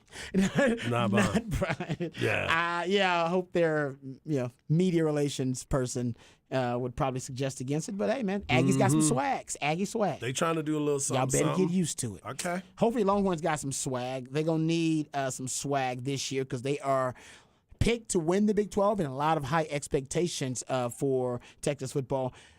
Sark was actually down at the Texas High School Football Coaches Convention. I think Greg Sankey also was down there, too. They got Greg Sankey involved, too. So Greg Sankey understands, like, now, man, Texas is his stomping grounds. Right. They basically own the majority share of the state now in terms of conference. I know people say, there are more schools from the state of Texas in the Big 12 or in other conferences. Yeah, but do they matter as much? Like, what's their market Rod, don't share? start that right now. Like, what's People don't want to hear that. Texas and Texas A&M have the biggest market share of the state of Texas. That's like basically they account for like 50% of the college football market that people care about in this state. And people I don't agree. like that. And I'm not saying Tech didn't have that, but Tech's probably got 10%. And then another school's got 5, another school's got 2, another school's got 3. North Texas has probably got 1%. You get my Right. point? It's Yeah, like, I you know got what it. I mean, it's not all everybody doesn't have kind of equal piece of the pie there. But my point is that with the SEC coming into Texas now, they did announce they're going to have SEC Media Days next year in Texas for the first time. At the in downtown Dallas. Omni. Yeah. At the downtown Omni, which is an unbelievable spot, by the way. Oh, you stayed there already? Oh, I've stayed there before. It is an unbelievable spot, and that is the perfect place to have any type of event. Going up and down and making sure that you're in the center. There's no other place to be when you're in Dallas. Yeah. At that hotel Omni. Yeah. It'll be the first year the SEC Media Days have been held in the state of Texas, the Lone Star State. Does that make the Aggies mad? I'm sure there's some sure it Aggies that are is. upset about that, but Yeah. I don't think they should be. I think it's more about now they're just bragging that they own the large market share Yeah. of the state because they own No, the it makes sense. Not own, but the Aggie brand and the Longhorn brand are now SEC. No. brands. I get it. It makes sense. I'm just asking if they're going to be like, why we couldn't get that with us? They got the home game. They did get the Remember, they got the home game, and now That's gave their it to 'em. compromise. Because we gave it to them. Oh, we that's it. nicely That's it. That's allowed it. them to have That's it. it. I like like it, to say Patrick. Aggies negotiated that deal, Long before. back in the day, and then finally the SEC respected the compromise. So shout out to the Aggies. They got the home game for the start. That's going to be a big game. That's the first year, guys, in like 25 years or so where the Texas A&M game will be bigger than the Texas Oklahoma game. Yeah. That 2024, the Texas, because hell, we don't know what's going to happen with Brent Venables either. Yeah. We The do way not. he's talking, we'll get into that too. Yeah, he is wilding. He, He is He wilding. picking fights With people everybody. he shouldn't be picking fights with. Exactly. Come on, Brent. What you doing, man? Stay in your lane, my brother. Stay in your lane. What Yeah. you doing? All right. Anyway, let's get some of this Sark sound. All right. Okay, so Sark was down at the Texas High School Football Coaches Convention. Shout out to my man Jeff Howe, Cameron Parker as well, who cut up this sound, and Craig Way, the voice of Longhorns from Light the Tower, because they played it and they gave us access to it. So some Sark audio. The first cut is him talking about how he is building the roster, more like roster construction, because he's been, I don't know if he has said this, but it has been pointed out and observed that he's building this roster to compete in the SEC. It fits a SEC style of play because you'll have big humans inside and you'll have fast, speedy humans on the outside. And those are the two things that Sark pretty much basically prioritizes, emphasizes when building his roster. Apparently, that is the case, but that's not how he came to that conclusion. Here's Sark talking about how he's recruiting and building a roster to the SEC. Really, no. When I got here, I assessed our roster. Okay, what do we need to do to be the best team we can be? And then what do we need to do to be the best team we can be in the future? And ultimately, I assessed the college football playoff, and I assessed who were the best teams in the CFP over the last decade. Well, ultimately, the majority of those teams are coming from the SEC. So, all right, how do we beat those teams? How do we build a roster to beat those teams? Well, you got to get big up front. You got to get physical up front. You got to have speed on the perimeter. So we have been recruiting this way since I got here. Nothing has changed in that aspect. It's made it a little easier to why we do what we do. I think you got to have big humans up front. You got to have speed on the perimeter. You got to have high football intellect in the middle of your roster, whether it's offense or defense. And ultimately, that's what we've tried to do. It's never perfect, but that's ultimately what we're trying to do. So it is actually a blueprint to compete in the SEC, but he didn't come up with that blueprint by looking at the SEC. He was looking at teams who have competed in the college football playoff. Turns out most of the successful teams in the college football playoff are from the SEC. So, yes, right. You are correct. Yes, it's SEC-style team, but it wasn't because of that. So I like the way he said it, though. I mean, that's real. I'm glad that he's looking at Texas as a national championship contender. Now, usually you build and construct a roster to dominate your ecosystem. Now, the SEC, it's easy. You dominate the SEC, you're going to win the national title. Right. But for every other conference. Or at least be in a discussion. At least be in a discussion. Yeah. Thank you. But for every other conference, they're trying to win their ecosystem, right, which is their conference. You got to construct your roster to win the conference.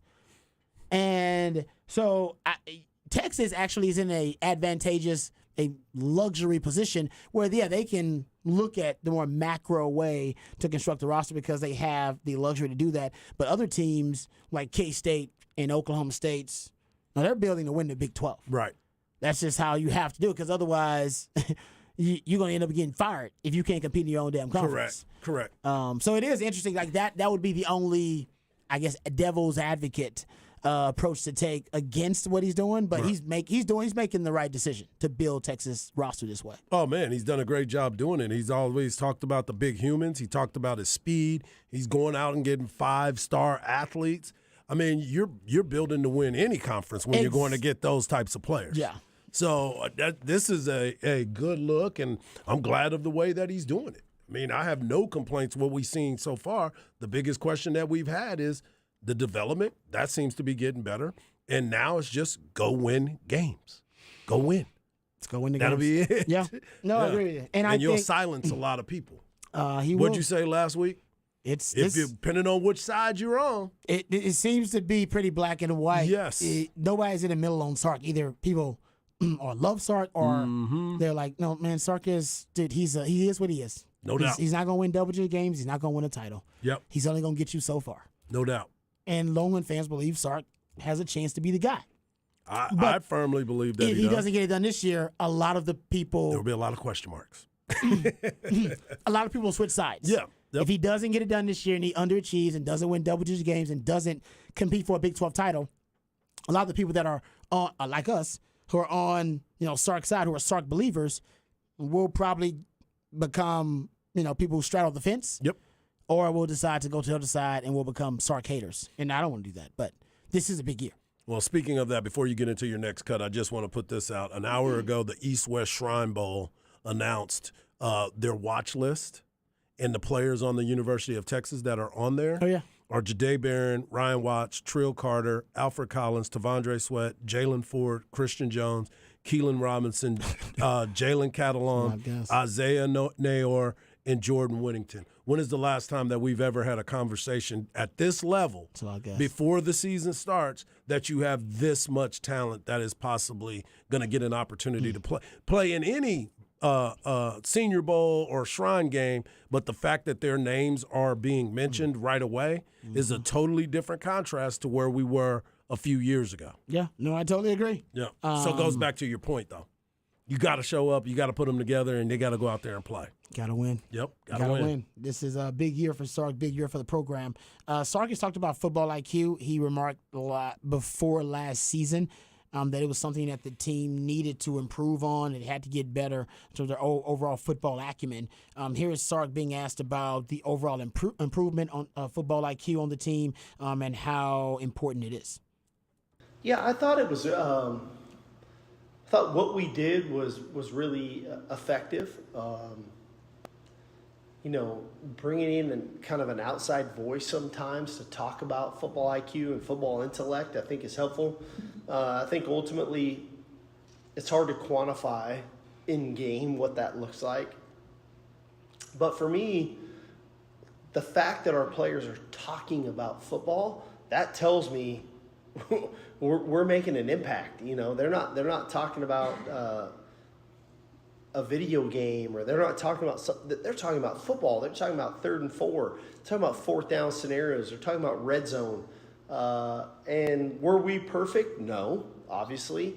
But I think over time, we'll reap the benefits of it as long as we keep putting towards our energy, right, in that facility. So I'm actually excited for where we're at, because I think we can go to a new spot, a new place with our guys, and we are.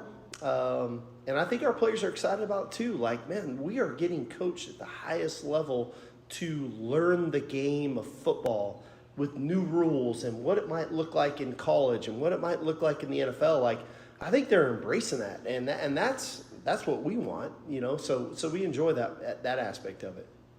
Yeah, it's important. I mean, that's when the team that I played on in 01 and 02, that's when we took our game to another level. And honestly, Coach Aquino was a big part of it. Sometimes your coach, who are just teachers, they're the ones who, getting back to teachers, they're the ones who are responsible a lot of time for the improvement of your football IQ, because you see the game different and you realize you're always a student of the game.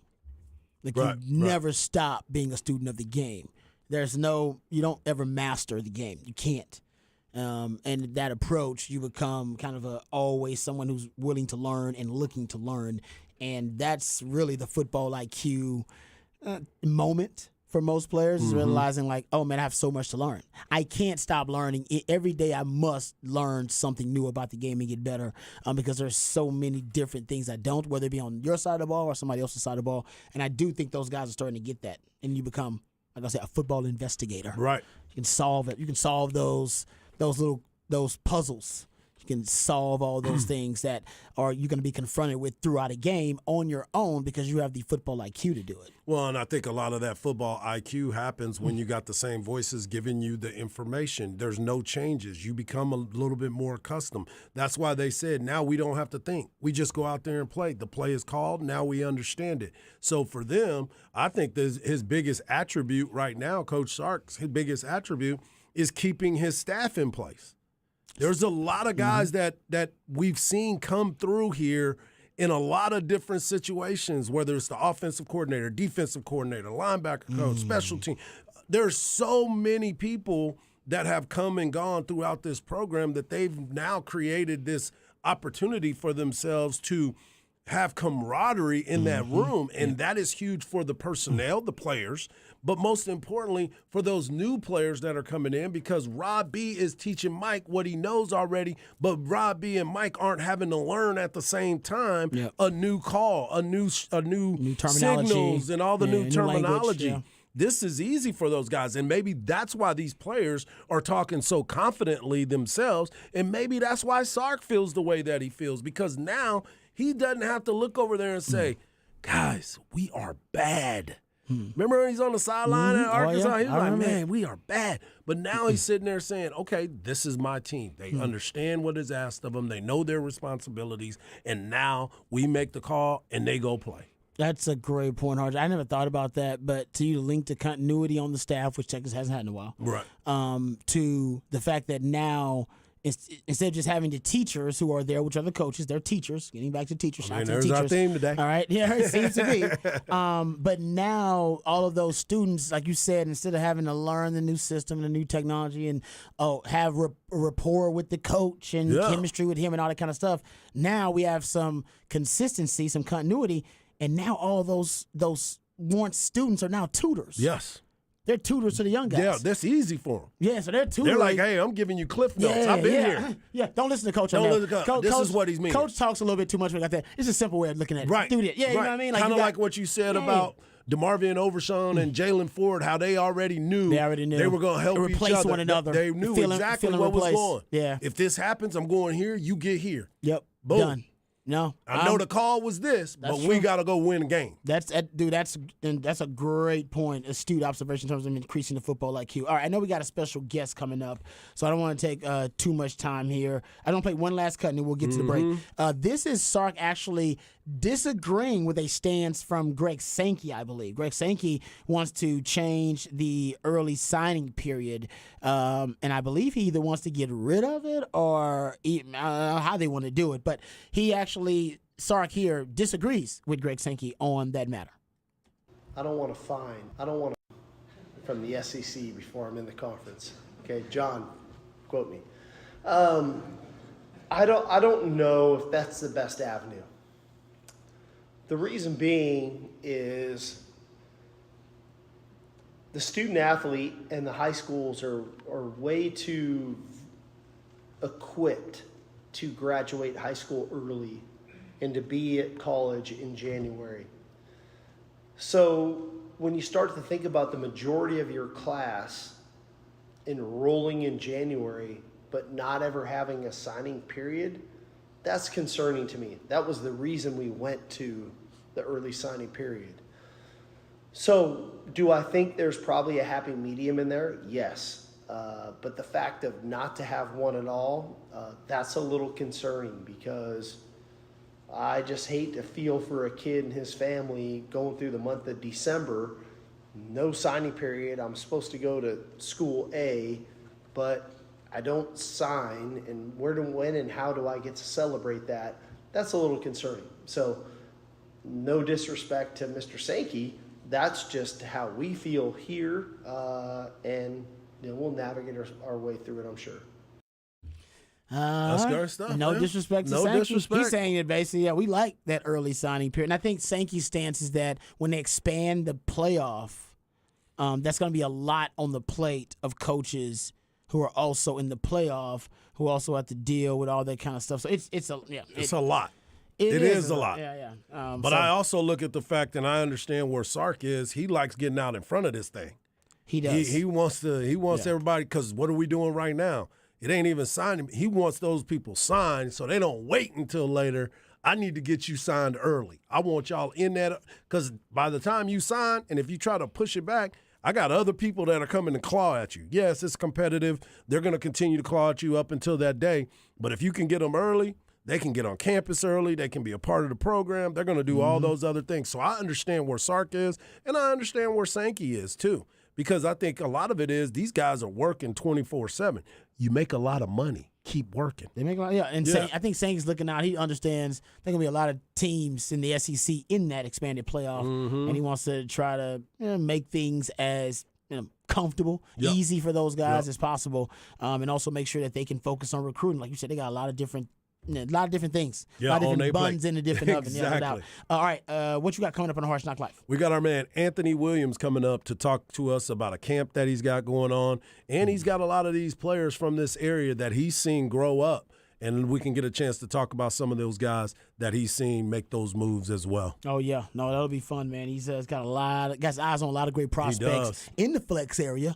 So we'll talk to him about that coming up next on Harsh Knock Life on 104.9 The Horn.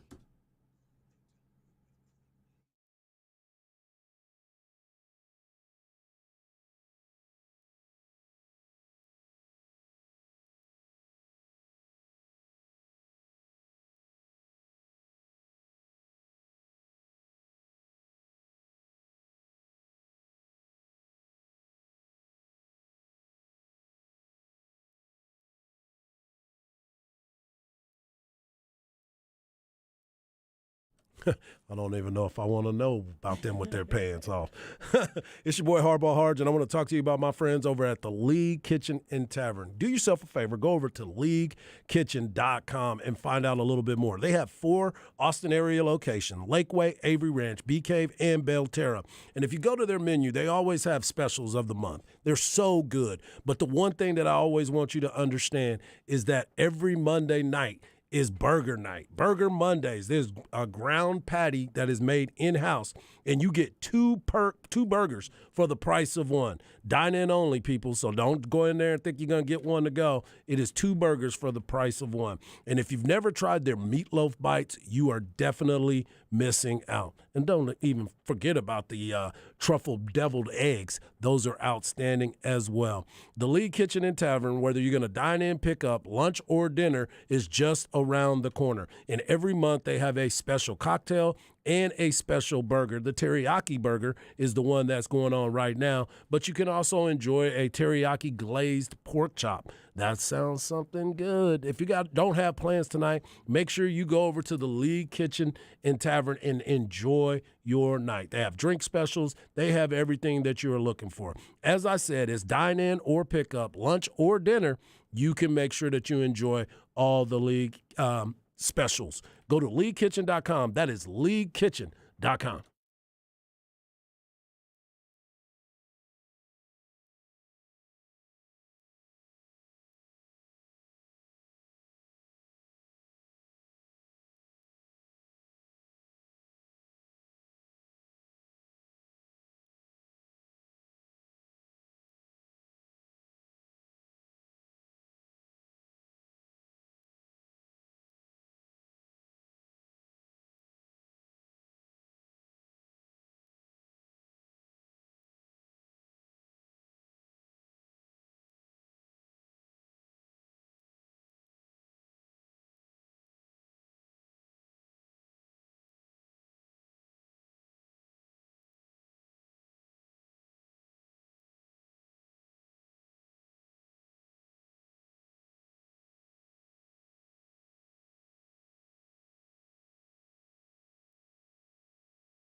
Welcome back to a Smooth Soul Monday edition of Ball Don't Lie. It's your boy Hardball Harge. You can follow me on Twitter at Hardball Harge. You can follow my man Rob Babers at Rob Babers. And, of course, you can follow the man behind the glass at It's Patrick Davis. We also love it when you're a part of the show, so hit us up on the Specs text line, 512-337-3776.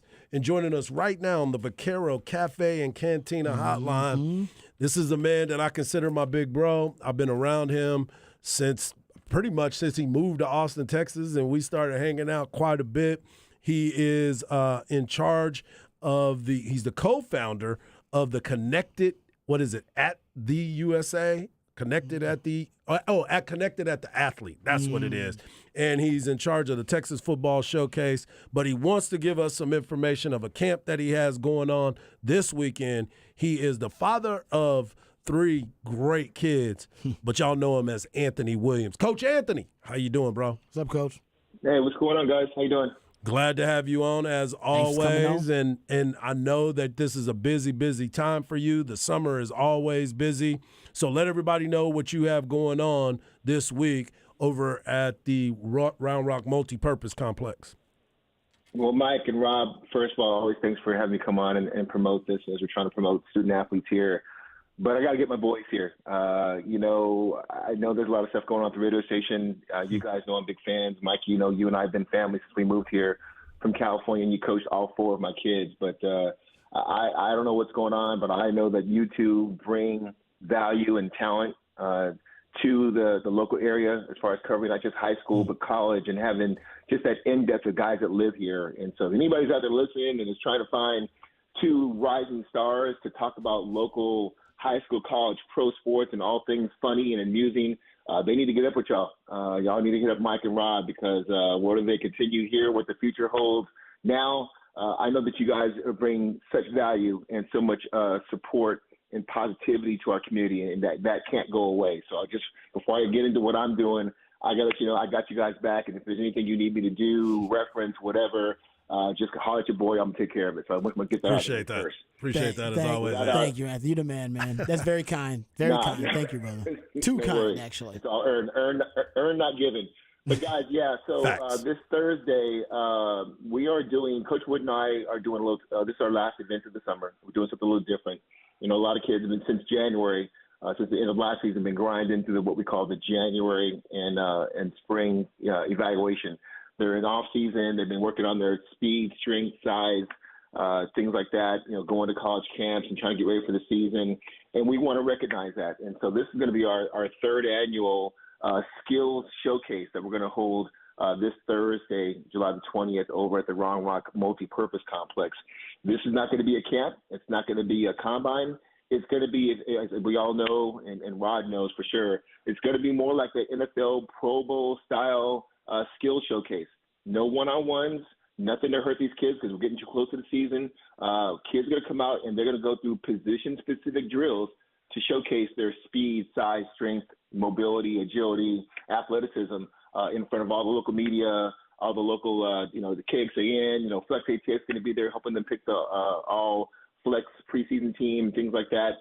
And so we are inviting kids to come out. If you want to come out and kind of show, give the local media and the fans and some of the local recruiting guys a sneak peek about, hey, I'm the next Deuce Vaughn. I'm the next Braylon James. I'm the next Jaden Greathouse. I might be the next Caden Klubnik. Now that would be a good chance to come out and showcase your arm, your speed, whatever. Coach Wood and I have some really competitive drills that are going to be fun and non-contact for the kids to come out and give us a sneak peek into what we're going to see this fall season. Hey, Anthony, are they going to have because you said they're going to go through drills, are you guys going to time these guys in their drills as well? Oh, absolutely. Okay, so they'll get that for their records? Absolutely. They'll get that. They'll get the time to do it, and then Coach Wood has come up with a point system. So what obviously has some competition. Each kid will go through their drills, and we'll tally up their points based on how they perform, and then we'll give out awards at the end and do some interviews on some of the top performing kids that will combine, some combine drills along with some ball skills, footwork, hip fluidity, strength, flexibility, quickness, that kind of thing. Nice. That's outstanding. I love it. So when the kids come out there and there's going to be a lot of people that have these opportunities, is this more of one of those deals? Obviously, you said it's like a skills competition. You're doing it like the Pro Bowl. But are there college coaches or anybody else, or is this the dead period? Well, so what we do is this, and so I'm connected with all the, 24/7 with Jeff Howe and On3 and Ryan with all the guys that cover that. And so after the events, these guys are on vacation now. They get ready for the season. I usually put together a report and give that out to those guys about who the top performers were. They call me back and they'll do write-ups on the kids that were top performers. Some of the kids that we know here in the 512 and the surrounding areas, we already know some of these names, the Leonard Moores and some of the top kids. Will Hammond, the quarterback over at Hutto, will be there. Guys are already committed. But once again, you guys know me, and Rod knows this from the combine. I like discovering those kids that nobody knows about yet. Mm-hmm. There's a kid who's a sophomore that everybody's gonna know about either next year or the year after that because he's a big time guy, he's a 3, 4, 5 star. But we discovered him here back when he was a freshman or a sophomore. So we're going to have kids from the class of 24, which are going to be this year's seniors, all the way down to the incoming freshmen. And just coming back from a big national camp with FDU at Top Gun in Florida last week, we had some of the top class 27 kids across the country. And I'm telling you that class is loaded too. So we're going to find some stars here that we may not be talking about this year because they may not end up on varsity because of maybe a senior or a junior in front of them. But there's some dudes out here that are going to be like, wow, class 27, I know it sounds crazy. It's way out there. But I guarantee most of these kids will be playing, contributing, or starting on varsity as a sophomore. And then as a junior, they're going to be followed by all these guys who are saying, hey, they're going to be Texas, they're going to be A&M, Tech, TCU, Alabama, whatever.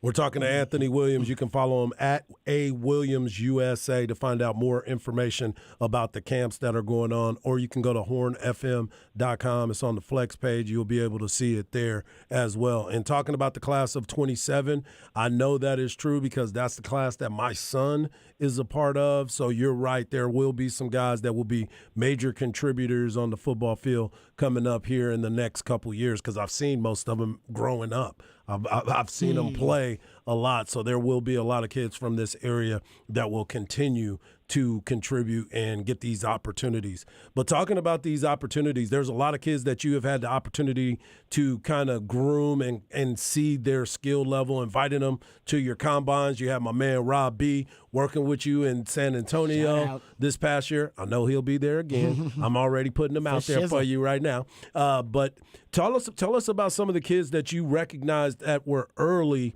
contributors that you said, yeah, this kid has what it looks like. Because I've seen you at plenty of high school football games walking on the sideline talking to some other fans and other people that have been around the game.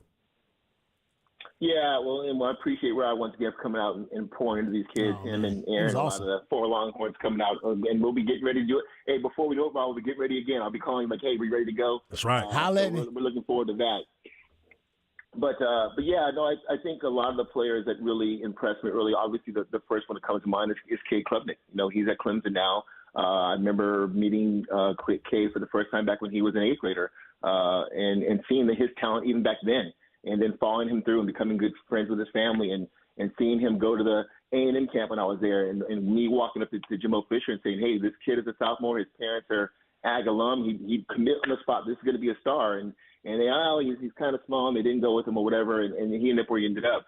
He's one of many. Jaden Greathouse is another one, a kid that before he grew into his body, you can see, at least, a lot of guys with the eye of talent could see, that kid's going to be big time. Braylon James over at Stony Point, they're going Notre Dame. I mean, Notre Dame and some of these areas are really starting to see that, hey, we've got we're not Dallas, we're not Houston, but there are some guys you can get here who are going to contribute early at the college level. I see some of the more recent guys. There's a quarterback, as I mentioned, over at Hutto, Will Hammond, who's already committed to Texas Tech. Kid is a star. I mean, this kid has big-time arm talent. He's a gym rat. He's hungry. He's got great coaching over there with Coach Compton and the guys over at Hutto. He's another kid I would say is going to be a big-time star. Another one that comes to mind would be there is a young receiver over at Weiss that's got some talent. Adrian, kid that's got just great separation, hands, needs to go into his body a little bit, but you can see the flashes. Like, this kid's going to be big time once he catches up with his body, as long as he continues to work. And, with me, guys, with Mike and Rob, I'm creating a platform. I mean, I have an eye on talent. God is blessing with that. But I'm also there to help these kids understand that talent isn't enough. Technique plus talent beats talent alone. And you got to make sure that you're honing in and listening to guys like Rod and my son Aaron and many other guys, Sean Rutherford, and Derek Lewis, and guys we have at the Combine, and Everson Walls who play for the Cowboys, they will tell you that, hey, if you think you're going to get by on your talent now, when you get to those upper levels, everybody is big, everybody is fast, and everybody is strong. So you've got to put in the work on the film study and understand the game and increase your football IQ on top of taking care of the academics. Because as I always tell kids in my camps, and Rod has heard me say this, and Mike, you have too, at the end of the day, football, baseball, whatever your sport is going to come to an end one day, and you better be preparing for when that day comes. Don't wait until it happens. Prepare so you have a nice, smooth transition to taking that great skill set that make you a great student athlete into whatever you're going to do after your eligibility is over or after you have a pro career. And that's one of the big things that my platform is all about. Yeah, I love that platform too, and I love that the guys can just go somewhere and compete. I mean, one of the things, you're a young player, you may not know where you stand in terms of how advanced your skill set is compared to others. This is the location for it. This is when you go find out. You can go compete against a lot of other guys and find out how much work you got to do. There's always a lot of work to be done. Well, Rod, you know this, because you were a big guy, and so I always say everybody's lights come on differently. They come on at different times. Some kids are big and strong out of 8th grade, as Mike has seen with his kid and playing basketball and everything, and I've seen it. And then you have those kids who, they may play they may play freshman ball their freshman year and JV their sophomore and junior year, and then a light comes on their senior year, and next they're 6'4", 200 late pounds. bloomer. So, and it's unfortunate that a lot of kids now, if they're not early risers, they're not getting the attention of the known recruiting services, the 24/7s, because they're not that kid right now. But then they come in later on, and it's like, okay, well, they're already off the market because the D1's already kind of passing by. And so that's where I kind of like to come in. When I talk with coaches, they say, Anthony, you always have a gym. Who's the kid that nobody knows about that we should get on? And I'll tell them, here's a list of kids. They're good students, they're good people, high character, good families. You might want to check this kid out because he's going to be able to contribute to your program. So that's another thing that me and Coach Wood take a lot of pride in, is finding those kids who are come in late on the radar screen, who weren't 4 and 5 stars their sophomore, junior year, but still are going to have a chance to play some big time football. And as my friend Chris Vaughn says, scout with the Cowboys, Deuce Vaughn's son, big time is wherever you are. So whether you're at Texas or Texas State or Texas College, wherever you are is big time. If you're good enough, Rod, you know this and playing at the next level. If you're good enough, somebody will find you. No, I was a late bloomer too, Anthony. So, hey, man, you speaking his language. I didn't blow up to my senior year, man. So I get the late bloomers out there. Hey, let me ask you one question though. We've had on the flex Mason Cochran, the quarterback from Round Rock, and he has said people have recruited him as a linebacker. What are your thoughts about him? He's extremely athletic, but he also, man, he's built. He's thick. He reminds me, Mason's a great kid. They obviously had a great 7-on-7 season, won the championship up in College Station. He's been on my radar screen. I've been watching him since he was a freshman. He is a kid that's got special talent. He's a good quarterback. If I'm a team, I'm like, you know what, we're good at quarterback, but man, we love your physicality. I could see him playing a linebacker or a rover or coming off the edge. He's that athletic. He's got that kind of size and speed and strength. And as you know, Rod and Mike, the more things you can do at a high level, the more recruitable you are. And so what I would tell kids like Mason and others is, I know you want to play quarterback, but at the end of the day, take a step back. You're doing something now that's going to impact not the next 4 years of your life, but the next 40 years of your life. If you can get a scholarship offer to play linebacker at school X or a quarterback at school Y, life is about options. And hopefully those options will then make good decisions to set you up for when your career is over and set you up for the next 40 years of your life and not just for the next 4 or 5 years. For sure. I love it. Man. Hey, exactly. Like, man. Wisdom. Hey, that's why message. There you go. And as always, man, thank you so much. And before we let you go, tell everybody where they need to go to sign up and to make sure that they get a chance to come out there Thursday night at 6:30, correct? Yeah, we're hoping that the heat will be calm, so we're going to do it kind of late. We're going to register by position. So we'll start with the quarterbacks, running backs, and receivers. The quarterbacks, running backs, and linebackers will go at 6:30, and then the receivers and DBs will register at 7:30, and then we'll finish with the O-line, D-line at 8:30, and try and get things to cool off and let those kids go out there and compete against each other and without the risk of injury and showcase their schools and show us what they're going to be like here coming up in the season. I'm looking forward to it. So TexasFootballShowcase.com is a place they can register. It's only $50, and that's just to cover the cost of using the facility and the insurance. We're trying to expose not just kids in our area, but kids from San Antonio, Houston.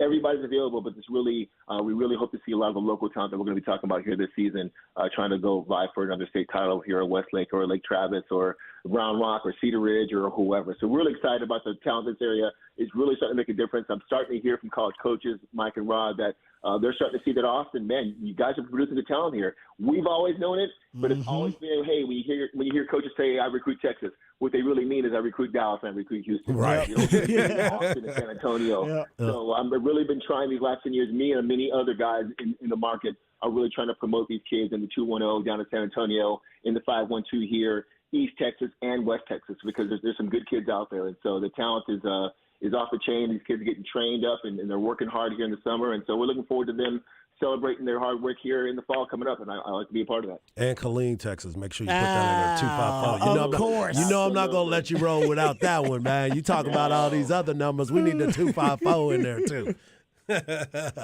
As always, awesome. Thank you so much, my man. We appreciate you so much. Brother. Follow him at A Williams USA on Twitter. That's A Williams USA on Twitter. Thanks, Ant. Thanks, Ant. All right, man. Y'all be blessed. I appreciate you. Yeah, he's a class act, man. Like I said, he's a kind man. They've been family since they moved here. He blessed me enough to let me work with all of his kids. Teaching them how to hit, mentoring them, being around them all the time. Cool. So I'm always thankful when he has an opportunity to do something. I'm always on board for it. So shout out to him and what he's trying to do for this area. No, he's out. Like I said, I will say that heart's in the right place with Anthony and him trying to showcase young people, and he's trying to find like the hidden gems. Yep. The diamonds in the rough, the ones that the kids that nobody, everybody, there are enough recruiting services where if you are a really good player, top of the food chain, there are plenty of services out there that are looking at you and they're going to help you promote your brand. But if you're on the lower end of that totem pole and you're late, like I said, boy, develop late. Yep. All right, if you're one of you those spoke guys, about that, you know what I'm saying? I was, for real. I was one of those guys. Then, I mean, you might need a little bit of help promoting, and these are the events you can go to. So go to flxatx.com if you want to find out more information about that. So thanks to Anthony. All right, we come back. We'll give a quick flex on the other side right here. Sorry, not flex. Quick off the record on the other side right here on Ball Don't Lie. Wonderful.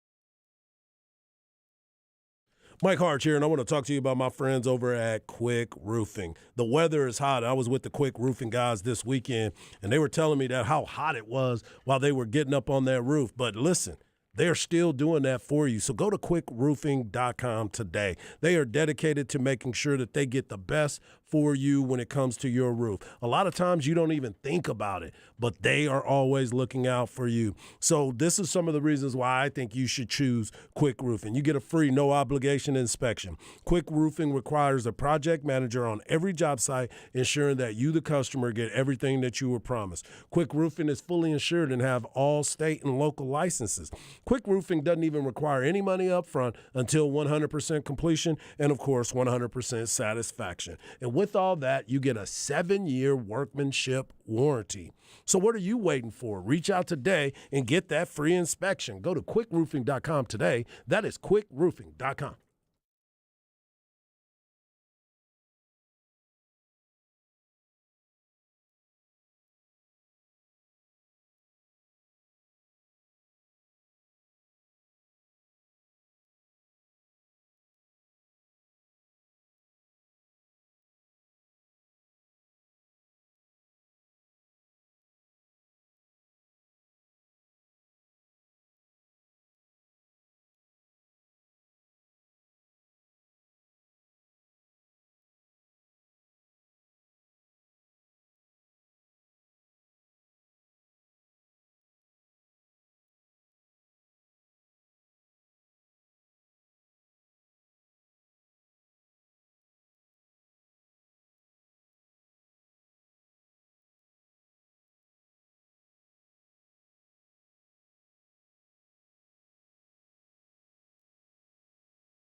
All right, welcome back to Ball Don't Lie right here on 104.9 The Horn. All right, we're way over, and it's well worth it because Anthony Williams does a great job helping out the folks. If you need more information about the camp he's got coming up Thursday, it's not a camp, it's actually a showcase. I shouldn't say camp, showcase coming up on Thursday. You can go to flxatx.com. There's a lot of information up there for you. All right, we're late, so we're going to push our off the record to the end of the 5 o'clock. So in 5:45, we'll get to more off the record stuff. We come back, we'll get into some NFL news, notes, and nuggets. We'll talk about the value of the running back position and also DeAndre Hopkins with a new team. All that and more right here on Ball Don't Lie on 104.9 The Horn.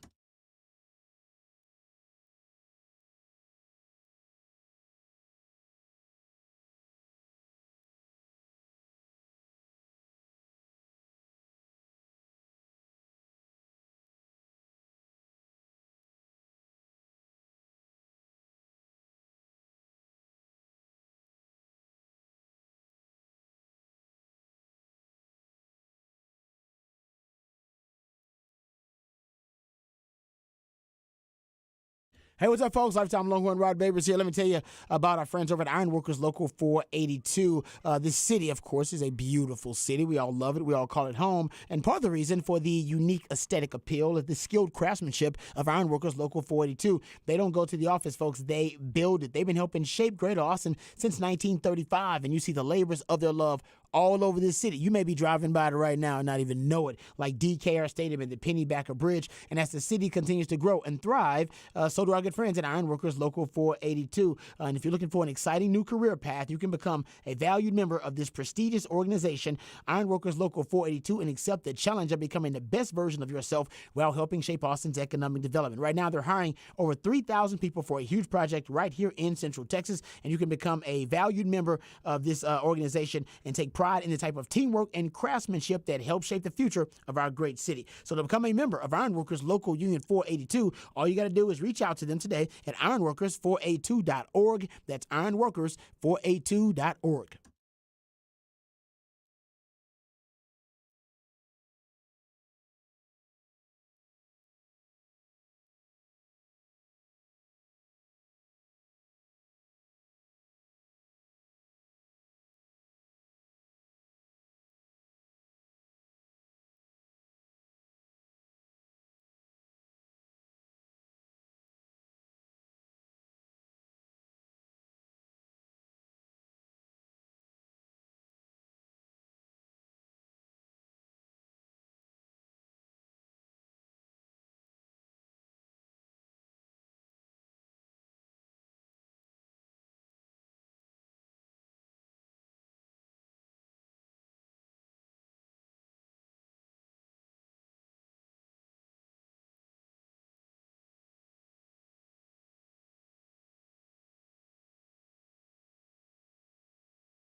All right, welcome back to Ball Don't Lie right here on 104.9 The Horn. It is a Smooth Soul Monday edition of Ball Don't Lie on 104.9 The Horn. And that means my man Patrick, the Idillionaire, playing jam songs intended to soothe the tortured soul of sports fans who might have had a tough weekend.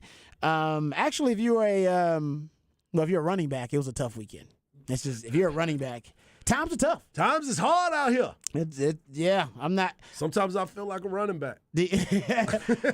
Yeah, for those who have not heard, the big NFL story, and we'll get to the DeAndre Hopkins thing because that's also a big NFL story. But the biggest NFL story of the day is that we have hit the deadline at which it is expired. The deadline has expired, where teams who have franchise tagged players have the ability to sign them to a long-term extension within the kind of franchise tag period. Now, you have to play on the franchise tag because that deadline has expired. So all the players who are on the franchise tag will play on that franchise tag, and those guys are running backs. Tony Pollard, Saquon Barkley, and Josh Jacobs. How about this? They all rushed for 1,000 yards last year. None of them received an extension after being franchise tagged. And I believe there's some hardball being played. Saquon Barkley and Josh Jacobs, basically, they're going to have to play on a franchise tag, but I believe the reports are that they may refuse, at least initially. I don't think they'll refuse the entire season, but initially they may take a stance, draw a line in the sand, and refuse to play on the franchise tag. Tony Pollard, there's nothing really come out about Tony Pollard. Now, taking that, remember, he's going to be hurt to start the year anyway, so something tells me Tony Pollard, he's just going to take that $10 million that the franchise tag has for him at the running back position. I mean, $10 million for a running back right now is 4 years. Really high. He's basically making what a lot of guys are going to make in 4 seasons. Yeah, in one season. Yeah, I agree with you. That's a really high number for running backs this year. And you could argue the Cowboys kind of maybe have mismanaged the running back situation. Because they're still paying Zeke technically. They got some dead money. And Zeke might be back, guys. It's not over. I'm telling you. He may. It is not over. They won't close the door. And I don't know why they won't, but they won't. But the macro conversation here, because Dalvin Cook, by the way, is still out there. He has not signed to. So you got a lot of good running backs out there that are unwilling to sign, to basically take the devalued salary that they are being offered. And it is no doubt it's being devalued. So let me go over a couple of numbers here just about the running back position and how much it has kind of dropped in value overall. So franchise tag values from 2015 to 2023. The running back position in 2015, $11 million franchise tag value. As Patrick just pointed out, it dropped. Yeah. In that time span from 2015 to 2023, it's now at $10.1 million. 10.1. That is insane considering the NFL is a, $17 billion a year entity? Which is why it's so frustrating. That is crazy. Because every other position has gone up. Experiencing, of course, the inflation of that value because, of course, the NFL, as it grows, the salary cap grows, the revenue share grows, and, of course, you would assume that high-valued positions are being paid accordingly, and it shows you the running back position is not considered high value. The wide receiver position franchise tag value in 2015 was 12.8, and now in 2023 it's at 19.7, so that's increased. Offensive line, 12.9 in 2015 was the franchise tag value, and now it's at 18.2. The only position to decrease in tag value from 2015 to 2023 is the running back position. The average 2023 NFL salary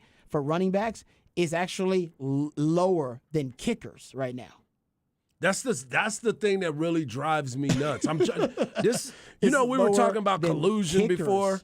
I believe there's collusion going on against the running backs. That's the frustrating part for me because when you look at all these guys and what they were able to do, the rushing titles, that used to mean something.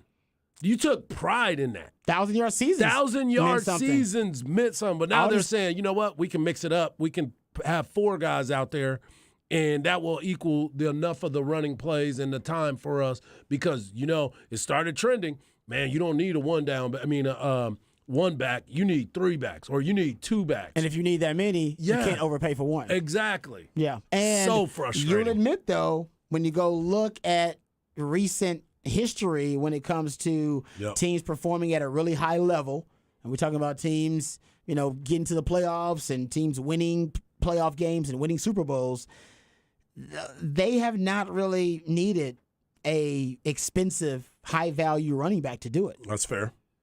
That's because if you look at the last Super Bowl participants, they never really have a high-valued running back. It's running back by committee. Yeah. Since 1980, since the year I was born, there have been running backs drafted in the top 10 45 times. You know how many of those have won a Super Bowl with the team that drafted them? Are those 45 running backs drafted in the top 10 since 1980? How many of those won a Super Bowl with the team that actually drafted them? How many? 3. Damn. That's it. Yeah. It's hard out here. For each of the league's 14 playoff teams in 2022, if you go look at, the teams that were paying the most, I don't think any of them were really paying a ton of money to running backs. Yeah. I mean, think about the playoff teams. And running backs not Pacheco was the new guy with the Chiefs. Patrick Mahomes. Yeah. But you got Patrick Mahomes. That's the other part of it. Yeah, no, it makes it easier. But I'm just talking about like the running back position overall. You understand why it's starting to become more and more devalued in the market.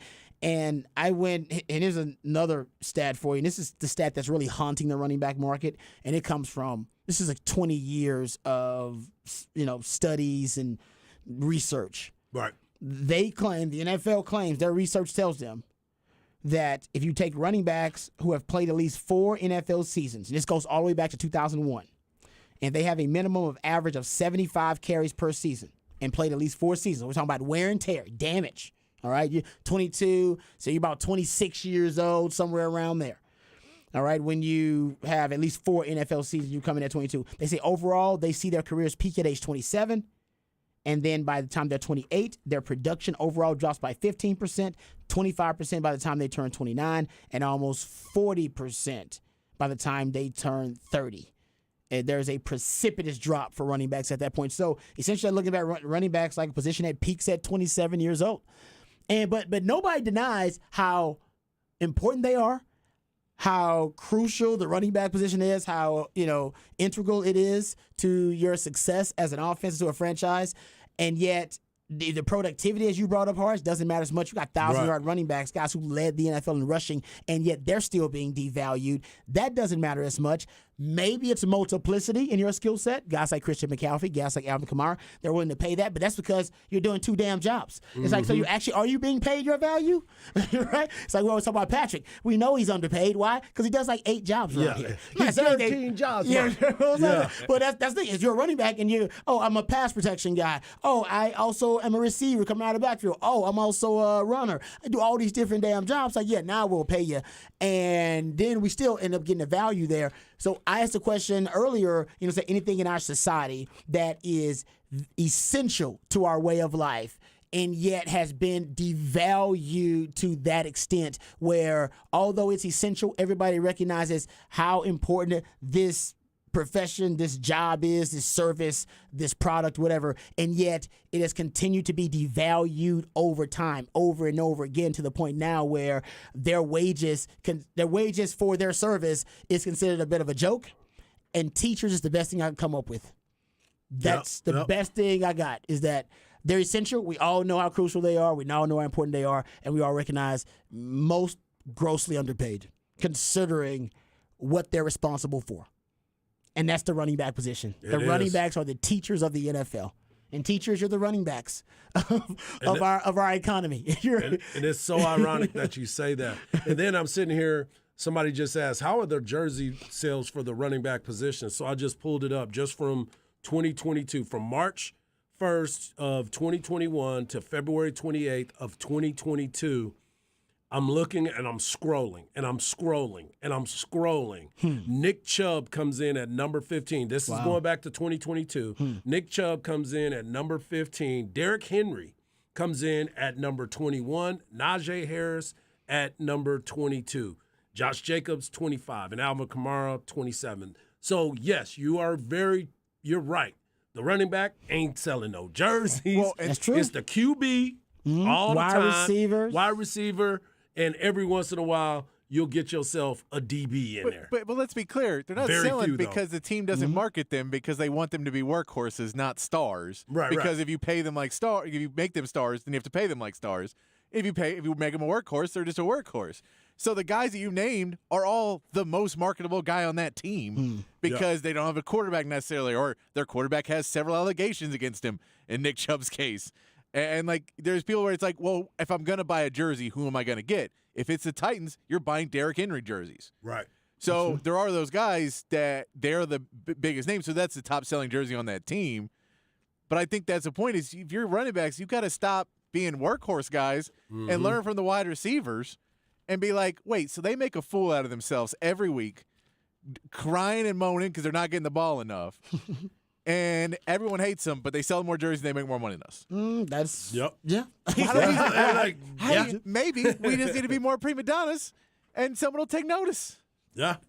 Closed mouth don't get fed. You're right. Wide receivers complain all the time. They're not getting the ball enough. They complain about exactly. contracts. Hell, Stephon Diggs, we still don't really know what that was about. He just complained. It was like, I don't like it. I'm upset. I'm a wide receiver. I got to do this. He's like, Drake, I'm upset. He's like, I'm upset. I'm upset. That's right. This is what you upset about, man. Yeah. I'm upset. But you're right. I don't know where it's going. Oh, someone wants to know the names of the 3 running backs. It was the draft that Marcus Allen did it with the Raiders in the 80s. Jamal Lewis finished with the rookie season with the Ravens in 2000. And the other player, Reggie Bush. How about that? Yep. Yeah. Nobody remembers that in 09 because he wasn't like a crucial part of the offense. Yeah. By then, they had kind of given up on him. But yeah, he said Fournette, Jerome Bettis, Marshall Faulk won titles, but they had to go to other teams to do it, teams that would value them. And yeah, and like I said, I don't Somebody know. said Emmett earlier. Was Emmett not one of those 3? Since 1980, back to drafting in the top 10. Was he drafted in top 10? Yeah. No, that's There you the go. other part. Top 10. Top 10. Yeah. Yeah. I said, oh. Yeah, top 10. Yeah. Man, the one thing about it, I don't know where these running backs are going to go. Like Austin Eckler, he signed a short-term deal, wants to restructure things because he wants to play one season with the Chargers, prove his worth, and then go to the free market. I don't know if the free market's going to pay these guys. No, and Jonathan Taylor tweeted out, "Wow," because he's a free agent next year, and so Exactly. he basically goes, "Cool, I'm getting tagged. Most likely now, everyone's just going to non-exclusive franchise tag running backs because they're going to go, what are you going to do? We're going to pay you less. We're going to pay you even less, and we realize that no one's going to come get you." Right.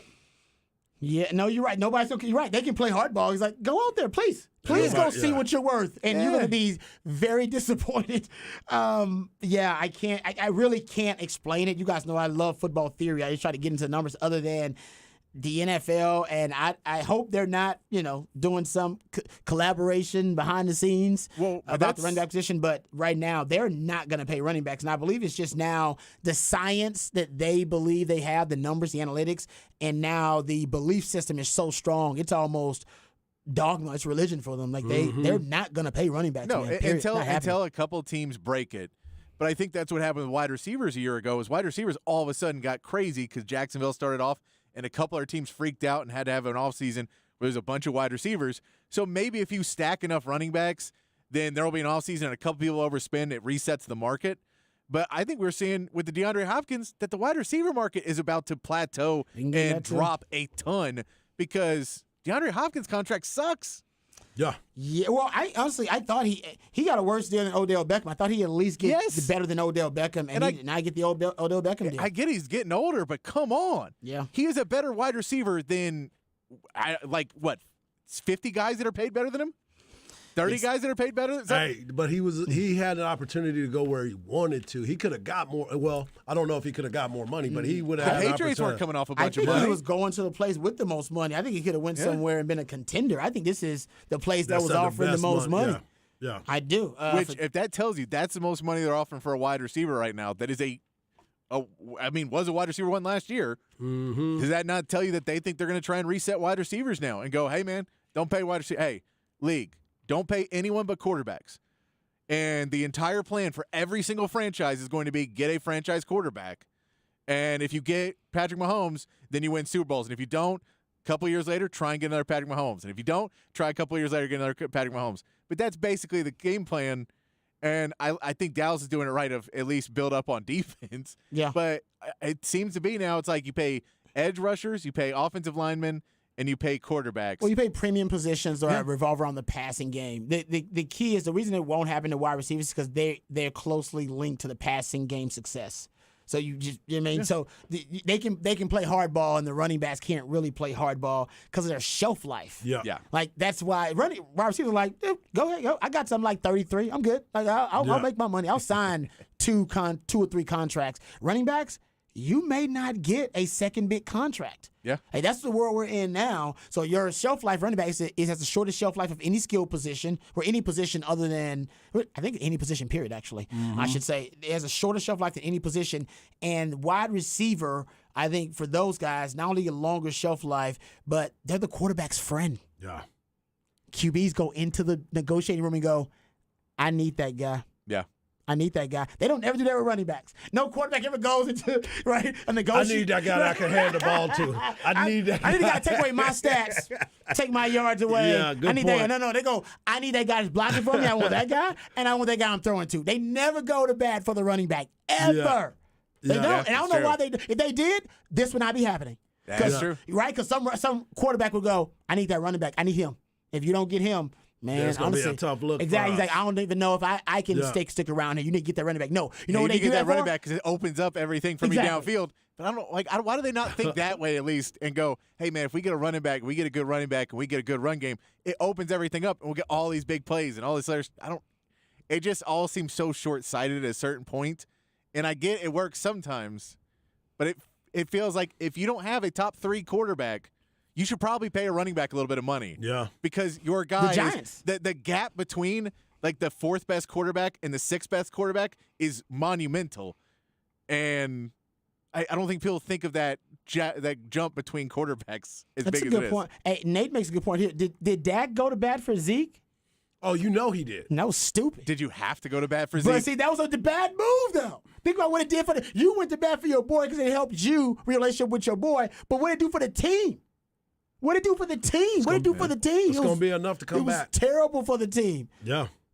So maybe you're right, Nate. Maybe Dak did do that because him and Zeke are really close. But did he need to? No, Jerry 'cause- loves Zeke. And by the way, Zeke skipped the line. He Yeah. did. That's Zeke the thing skipped that the bothered line. me Zeke the should have most. waited. That is the thing By the way, that skipped set the this line. all up to go where Dak looks like the bad guy because he got his money is because Zeke jumped in front of the line. Hey, let's because they be- were processed. Because remember, they were drafted the same year.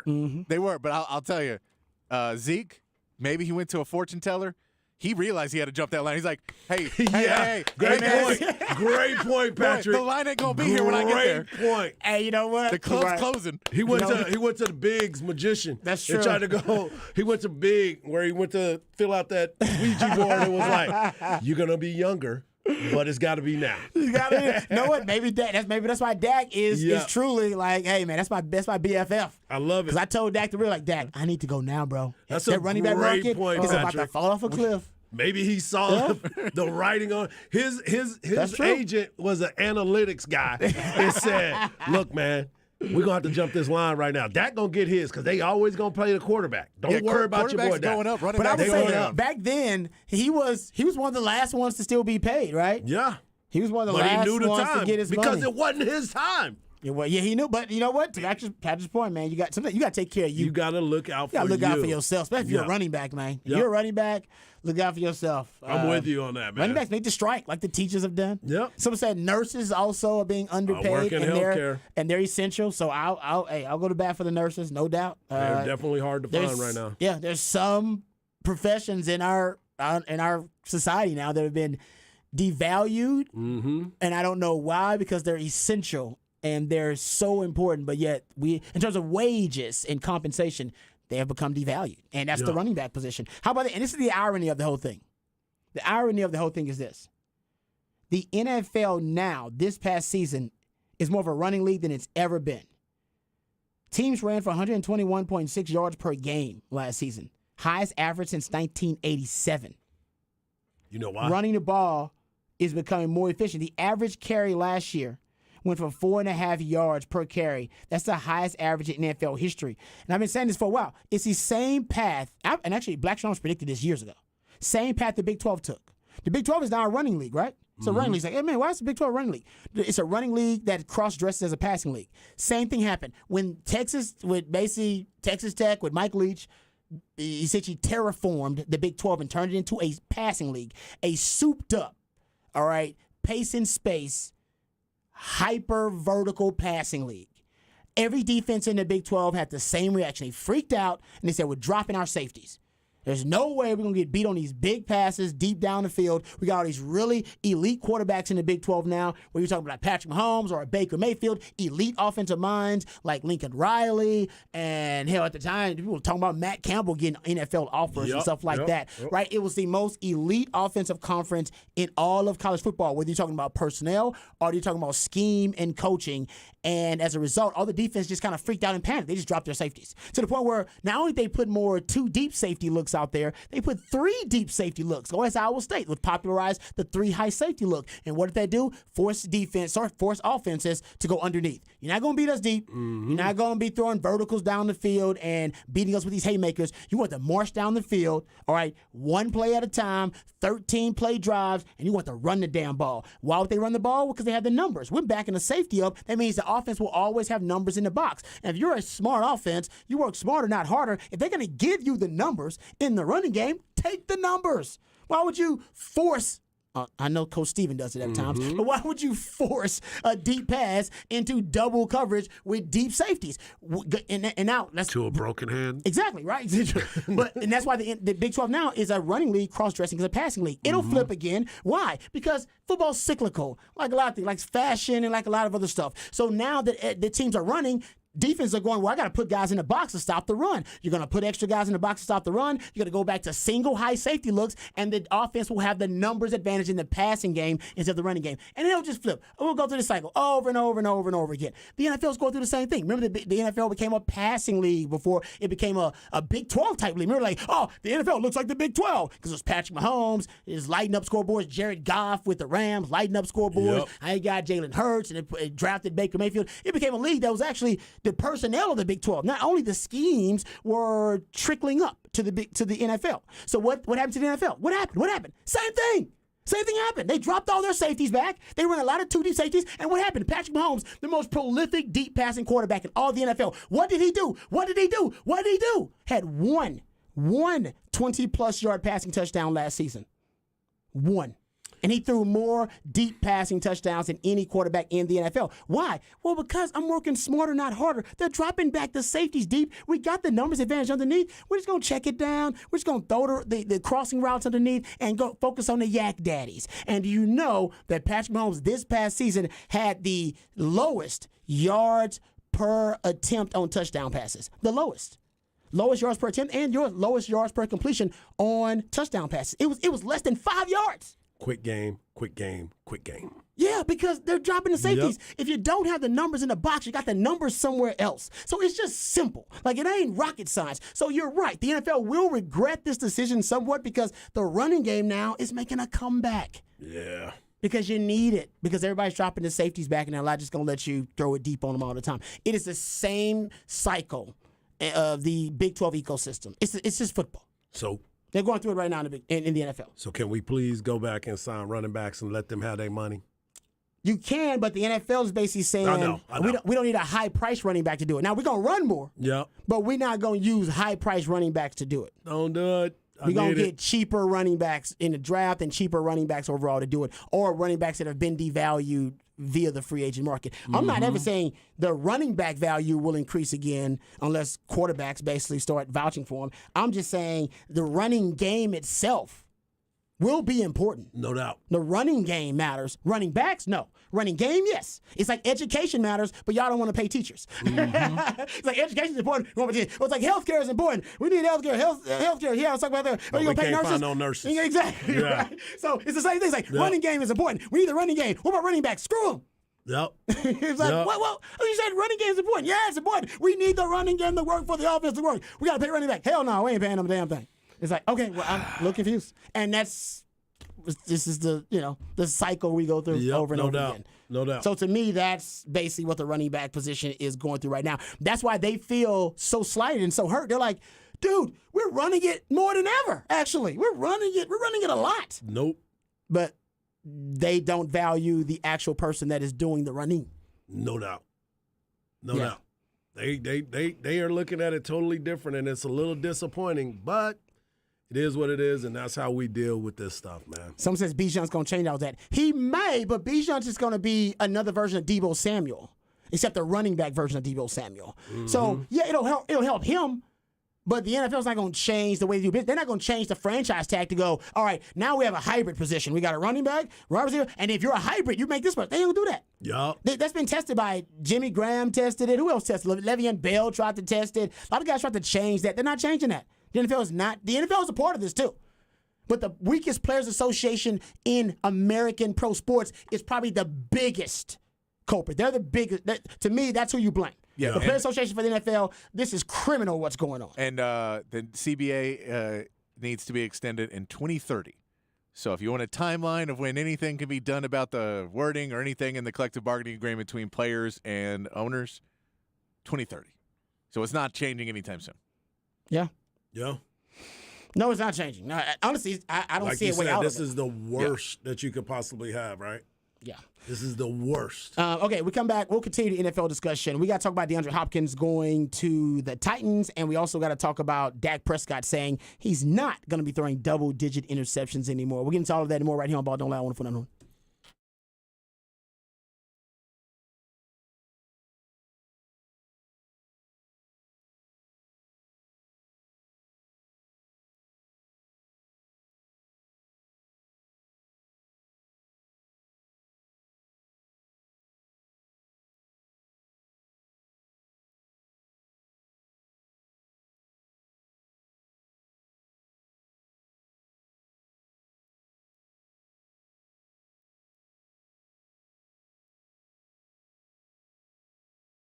Hey, what's up, folks? Lifetime Longhorn Rod Babers here. Let's talk about Apple Leasing because Apple Leasing, these are folks that you want on your side. As a matter of fact, we call them friends because they're trying to make friends. We talked to Scott Cross and he says, hey, listen, guys, he's been in the car business almost 40 years here in Austin, and we asked him his secret to his success. You know, what's the magical formula? He says it's pretty simple. I like to make friends, and I let the car business take care of itself, and you want friends like this on your side. Now, we know getting a new car, that can be really satisfying, that new car smell, but one thing that not so satisfying and a little bit stressful is finding that new car. You got to go to different dealerships. You got to go to different lots. You got to do the price shopping on your own, do all the different price comparisons on your own, trying to find the perfect car for you and your family, whether it's an SUV or whether it's going to be a sedan. That can be a really stressful, time-consuming process. Who's got that kind of time? I don't got that kind of time. Do you have that kind of time? Let my friends at Apple Leasing do all that for you. They'll take care of the headaches. They'll take care of the stress. They'll take all that out of the process for you, and all you got to do is worry about enjoying your brand new car. That's the beauty of it. You tell them the price you want, the payment you want, and the car you want, and Apple Leasing will do the rest. Somebody who knows that all too well, my man Mike Harsh. That's right. They get you that new car smell, and that's exactly what I was looking for. I was like, you know what? I've been driving my car for quite some time. I need to get a different one. They got me set up in a lease. My wife got a lease. As a matter of fact, she's got 2 leases from them. That's why we know this company all so well. They always talk about leasing cars and making friends, and that's exactly what we are. We tell anybody that wants to listen to us, and I've been telling you guys this for quite some time. If you are looking for a car that you need to be driving around in Austin, Texas, or even somewhere else, go to Apple Leasing. They will make it easy for you. They have flexible financing and exceptional service. That's why we continue to go back. The process is easy. The payments are even easier. And if you're already in a lease, there's no termination penalties if you want to get into a new lease. How easy does that sound? Easy enough to know that you may not make a down payment and you may have 0 payments for 90 days with the easy lease. So do yourself a favor, go to appleleasing.com or just give them a call, 512-346-9977, and they will take the worry away from you. Tell them the make, tell them the model, and they will go and find it for you. Let them know what you want your payments to be around. They will do that for you as well. Apple Leasing. Do yourself a favor and make that call. Go 512-346-9977 or go to appleleasing.com. As my man Rob Baber said, all Scott Crossett wants to do is lease cars and make friends, and it don't have to be in that order. appleleasing.com.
All right, welcome back to Ball Don't Lie right here on 104.9 The Horn. I want to continue our NFL discussion here. We were talking about some NFL topics. And Dak Prescott is back in the news, speaking of NFL topics. And he said recently that he is not going to repeat his 15 interception performance from last season where he led the NFL in picks. He said, quote, we are a... He said, basically, I know who I am, and you can go back and take away half of those drops. I'm not saying it's on the receiver, but if you cut that in half, then we start talking about those. Nobody is talking about it. Facts. Yeah. So, basically, Dak is saying... Way to go, Dak.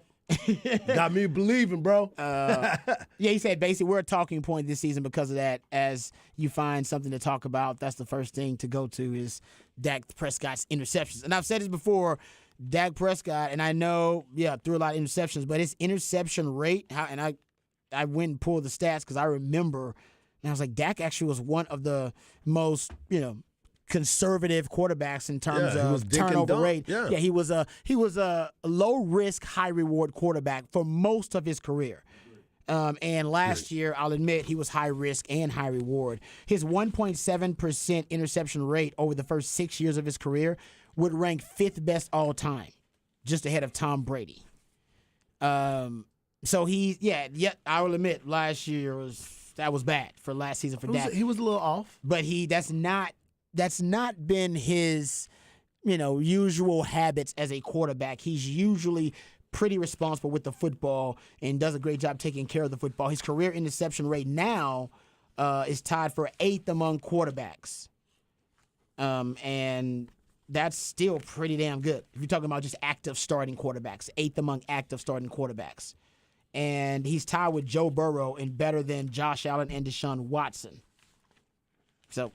yeah, that's why I tell people, man, relax. And great point, Nate. He had a metal plate put in his thumb. Yeah, I wouldn't freak out about the interceptions. I'm not. I really, and you guys know I'd let you know if I was freaking out about it. And by the way, if he has double-digit interceptions next season, or even 15 or something like that, right, then I think it's a problem. Yeah, we should get into it. But like I said, from 2016 to 2021, he had the 5th lowest interception rate in the league. Guy just had an off year. I think we all have had off years. It was real off. It was real really off. off. No doubt. No, Dak, it was way off. I do think you can help Dak out with a lot of different cheat codes. I've talked about this. Remember, he threw 15 interceptions, and I think he had 2 in the playoffs, so 17 total. But 11 of those 15 in the regular season were on situations with at least 10 yards to gain to get the first down.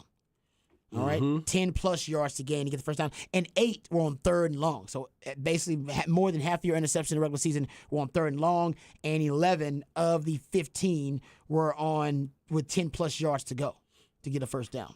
Yep. So I think cleaning up some things like that, just making it easier on Dak, that'll be big. But also the running game's got to work. And we talked about how Cowboys right now may not have a bell cow running back that they trust. And you got a new play caller in Mike McCarthy. That's going to be something for Dak. And Schottenheimer. And Schottenheimer. Yeah. How about this little nugget, too, to add to that, how tough it was on Dak? He, 43, basically damn near 44% of the Cowboys' 3rd downs were 3rd and long last season. Right.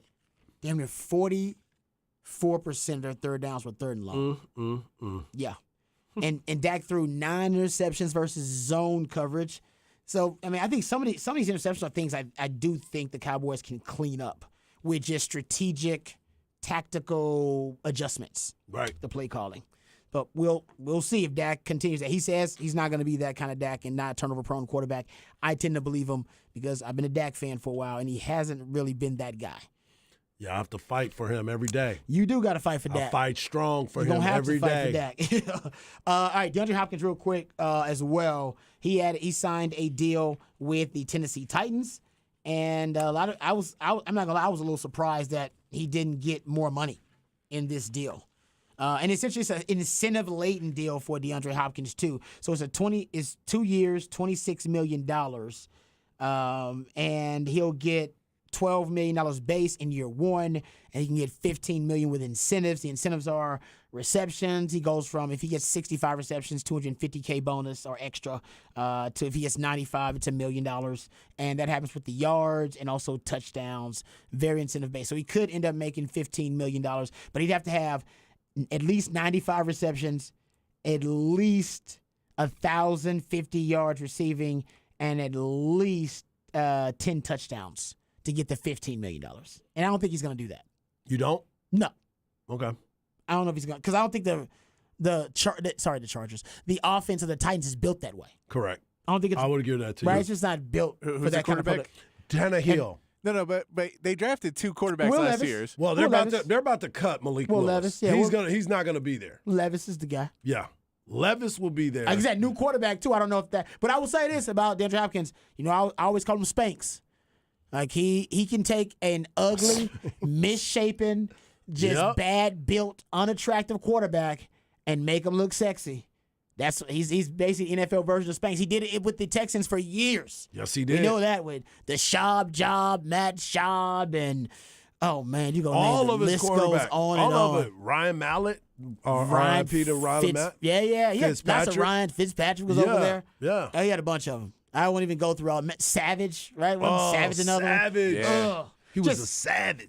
No, he was not. He was not. No, not in a good way. Not like that. So my thing, he was productive. Like with now that was a different era though. I mean, he's gonna be 31 years old. So that was a few years ago. He hasn't played a full season of football in 2 years Yeah. for whatever reason, suspensions, injuries, whatever.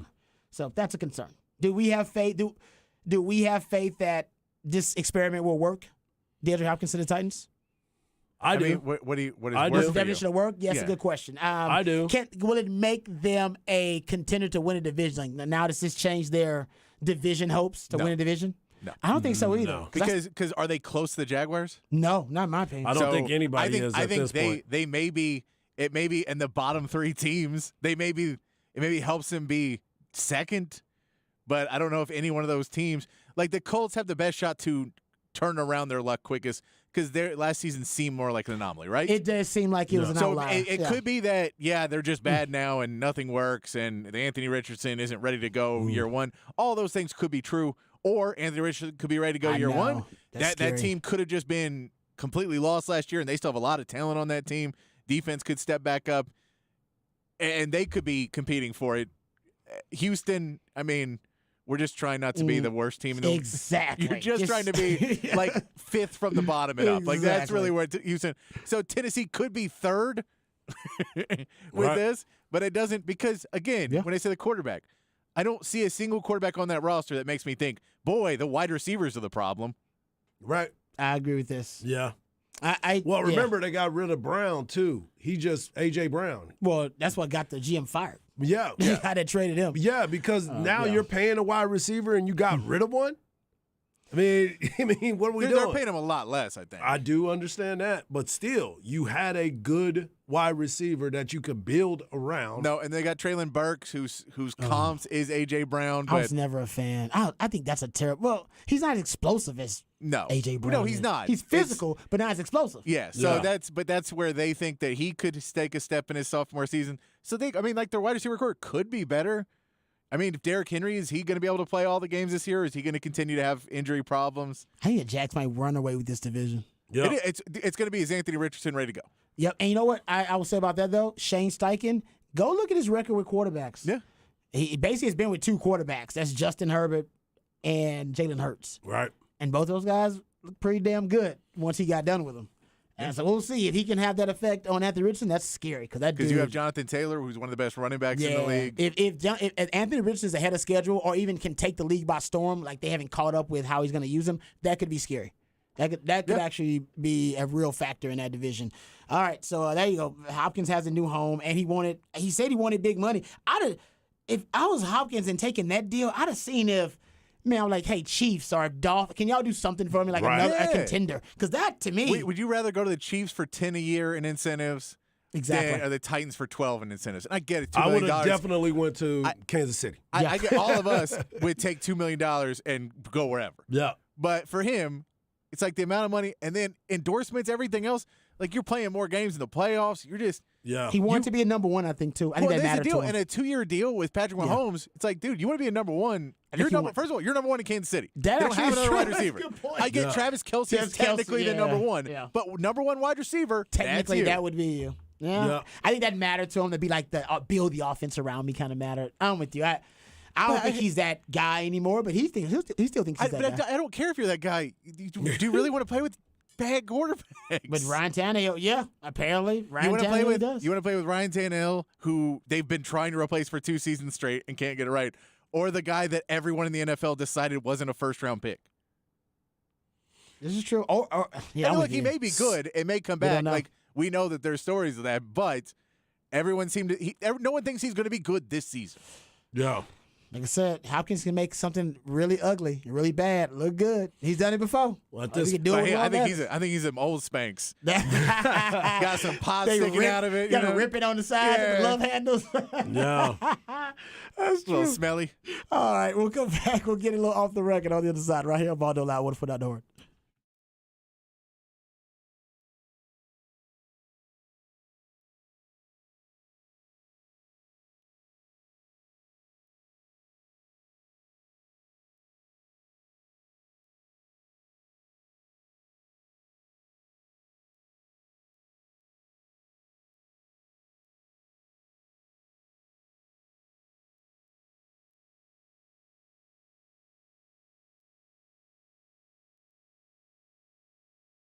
Hey, what's up, folks? Lifetime Longhorn Rod Babers here. Let me tell you about my friend. You need to be your friend as well, Dr. Greg Eckert and his fantastic team, because if you have any concerns about your dental health and hygiene, you need to contact Dr. Greg Eckert today, as a matter of fact. He can handle anything. Him and his fantastic staff can handle general dentistry, teeth whitening, dentures, porcelain crowns, veneers, dental implants, full mouth reconstruction, even root canal therapy. Whatever it takes to ensure you're getting the best quality dental care available, that's what Dr. Greg Eckert and his team are all about. As a matter of fact, he can give you a brand new smile in just one day, permanently secure to your dental implants, no time spent without teeth. You'll get temporary fixtures until they complete your permanent smile, and you'll smile again with confidence and eat freely without pain or discomfort. We're talking about a lifelike permanent solution. So if you've been told your teeth need to be replaced, just call Dr. Greg Eckert today to learn about this complimentary consultation. You got nothing to lose but everything to gain, because the quality of your smile can truly affect the quality of your life. Give them a call, 512-345-3166. That's 512-345-3166, or visit dreckert.com, DRUECKERT.com.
Welcome back to Ball Don't Lie right here on 104.9 The Horn. Time for a little off the record on a Smooth Soul Monday. That's my man Patrick, the Idillionaire, playing songs intended to soothe the tortured soul of sports fans out there who might have a tough weekend.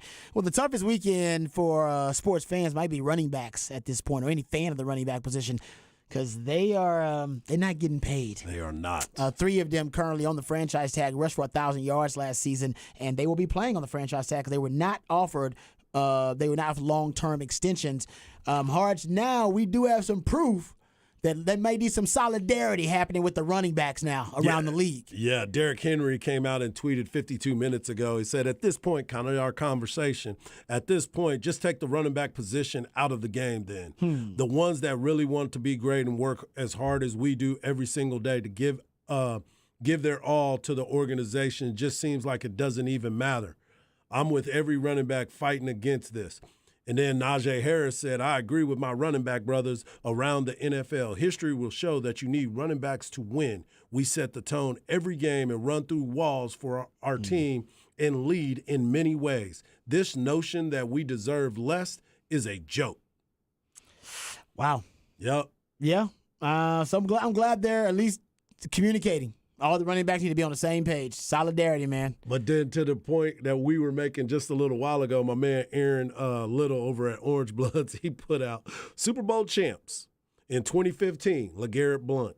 In 2016, C.J. Anderson. 17 and 18, LeGarrette Blount. I did not realize LeGarrette Blount won 3 championships already. Sony Michel, Damian Williams, Leonard Fournette, Cam Akers, and last year's star, Isaiah Pacheco. Mm-hmm. So goes back to our other conversation that you just, right now, that's not the position to be playing. If you really want that money. Yeah, they just if you really want that money. Yeah, and I know the guys are passionate, and they make a great case. They're making valid points. I don't see how they reverse the trend. Yeah. Of the running back position real hard. being devalued. But it says right now Saquon Barkley, he's going to hold out. I guess he's not going to play on the franchise tag for now. Yeah. I do think for now. Ultimately, he'll have to fold on that too because, man, he wants to get paid. And he's a running back. He's got a short shelf life. He does have a short shelf life. Got to get the bread while you can. So anyway, we'll get back to NFL conversations. There are a lot of NFL topics out there. We come back, though. We'll hear from Steve Sarkisian, courtesy of our friends at Jeff Howard, Horns 24/7, my man Craig Way on Light the Tower. They actually had some sound because they were down at the Texas High School Football Coaches Convention. They got some sound from Steve Sarkisian, so we'll play some more of that audio. Also, we'll hear from Greg Sankey, but we'll talk about Greg Sankey's comments that also defended Oklahoma, but really opposed one of the viewpoints or one of the ideas from Brett Yarmark, the Big 12 commissioner, during Big 12 Media Day. So we'll get into that. We'll go behind the burnt orange curtain, talk some Texas football right here on Ball Don't Lie, 104.9 The Horn.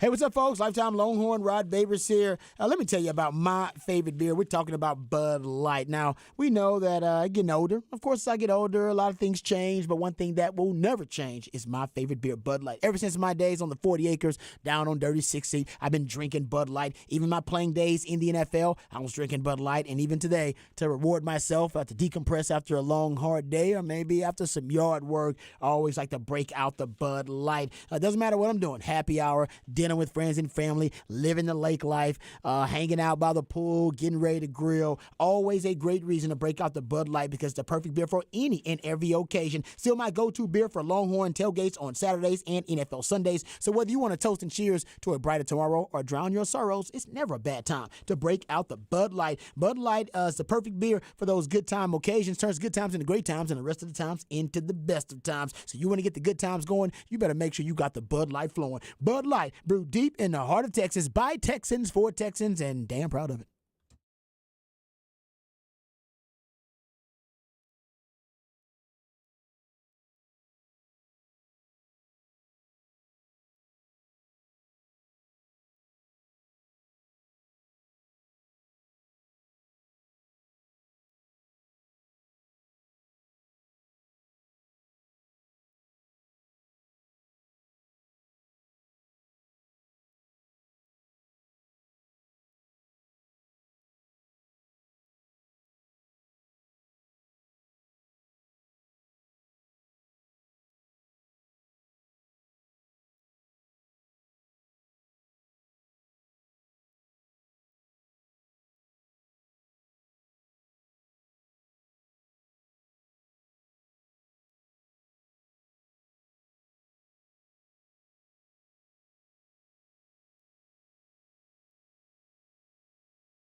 Welcome back to Ball Don't Lie right here on 104.9 The Horn. It is a Smooth Soul Monday. The Dillionaire Patrick Davis, always DJing the musically themed days of the week. He plays jams intended to soothe the tortured soul of sports fans who might have had a tough weekend. And as we've been talking about all day, it seems like running back is having the toughest weekend for some reason. And the running backs continue to come out in solidarity. He said the latest was Christian McCaffrey. That's right. Christian McCaffrey is mad about it, too. He should be. He used the same term I use. He used criminal. Yep. Yeah. That's what he said. This is criminal. Three of the best players in the entire league, regardless of the position. Y'all taking food out of my kids, my family's mouth, man, yes. at this point. And we work hard to get to this point. We want to take it personal. Yeah. I will say one of the ideas maybe to fix it, and I don't know if you're going to fix it, but the NFL does, they do like combine positions to a certain extent. Like when they look at offensive line, when they look at offensive line and offensive tackle, they don't necessarily look at, the right tackle and the left tackle. They just look at tackle. They look at tackle. And we know left tackle, though, is valued higher, of course. Absolutely. So left tackle is It's valued the backside. higher. Yes. When they do linebackers, they don't necessarily have an outside linebacker and they off-ball linebacker. They don't necessarily differentiate. They don't necessarily. So I think they just say linebacker. And I think that's why the linebacker value is so high. Because a lot of times it's outside linebacker to think about, not off-ball linebacker, two different positions at very different values. So I do wonder if it's something like that they could throw out there with the running back position and maybe look at it more of a skill position as opposed to just running back. I don't know. Which is why I believe what you're saying about the importance of them is changing and the value of it. And maybe that's why some people are saying we talked about Christian McCaffrey, how much of a weapon he is in different positions. You can line him up at running back. You can line him out as slot. You can line him up on the outside as a true wide receiver and not just as somebody that's going to bring the linebacker way out there. No, he's actually part of the route. It's not a deceiving type of situation. It's a matchup deal. That's why people are looking at Bijan Robinson saying, oh, he may be the guy that can change that for the running back position. But he's going to be looked at as that ultimate weapon that you were talking about. He's not a pure running back. He's not, but I don't know if you can get the NFL to change their CBA. You're talking about changing. Y'all basically talking about changing the CBA here, guys. And that ain't no easy. That's why Patrick brought up 2030. 2030 is the next time it's up for. And by then, are we still gonna feel this passionately about it, or are we gonna have moved on? No, because they're gonna move on. They're gonna have to move on. We're gonna accept the status quo by then and go. This is it. What did Saquon Barkley tweet out? It is what it is. It is what it is. We'll be like, it is what it is. You paying a running back $5 million? Exactly. You're crazy. You just played a tight end, Evan Ingram, who, for all accounts, was not at the top of his game for a very long time. He just got 4 years, $31 million. Guys, their kickers are making more on average than running backs. That's the bottom line. That's the only thing you need to put out there and say, no, kickers are making more. Kickers have a higher average annual salary. And they're trying to get rid of kickers. They are trying. They're trying to change that part of it. They're trying to devalue that. That's certainly the case. But yeah, man, it is a wild conversation. But I got another stat for you though that kind of throws it, kind of puts this thing into perspective for you.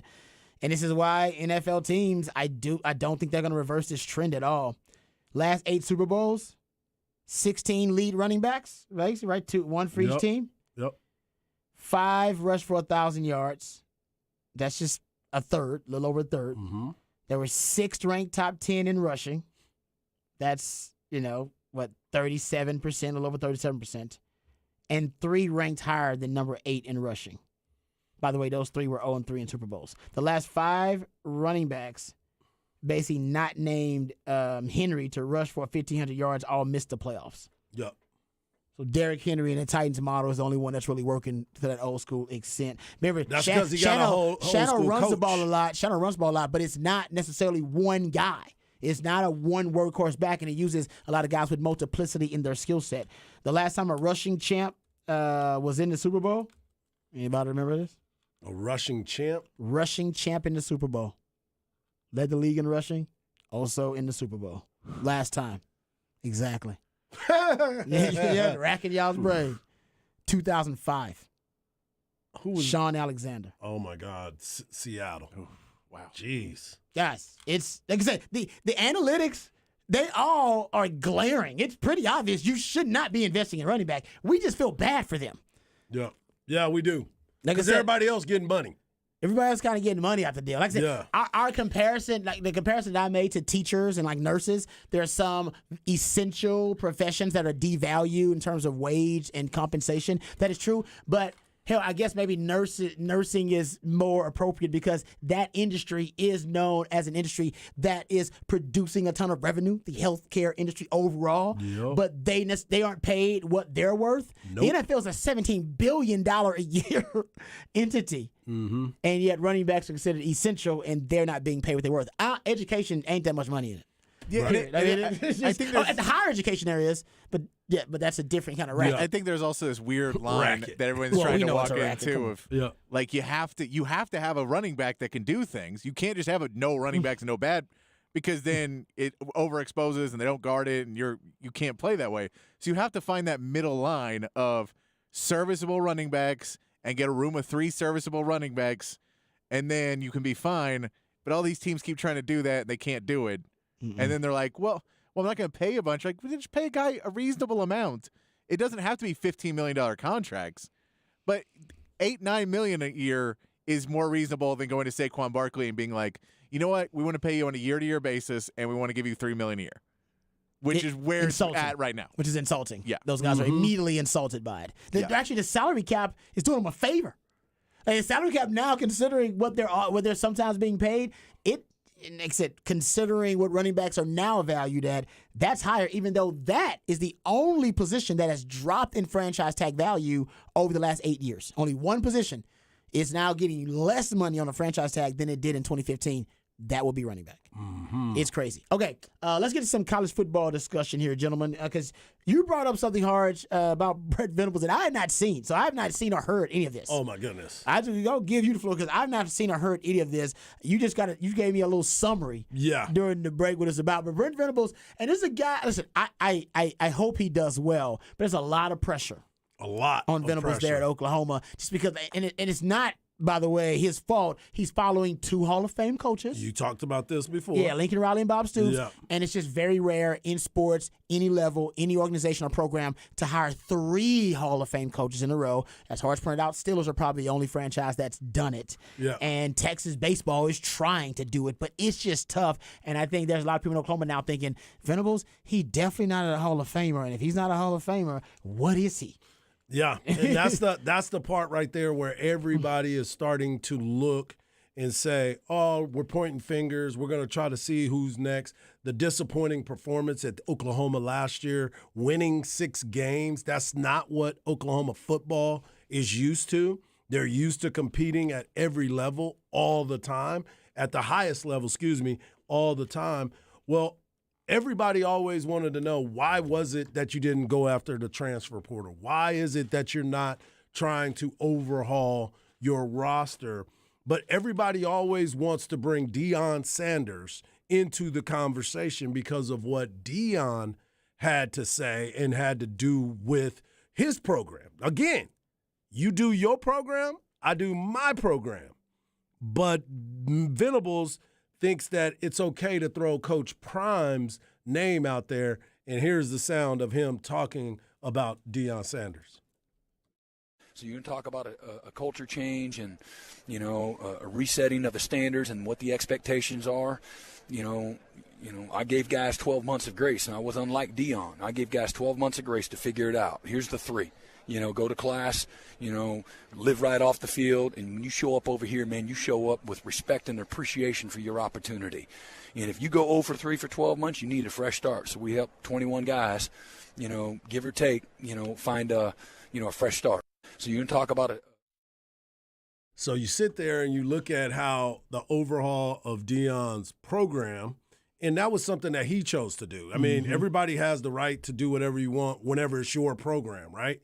You become the head coach and you decide, hey, this is what I want to do. It's like Pat Narduzzi. Yeah. He said the same thing. He went after Deion. I remember that. And it's like, why are you worried about what Deion's doing?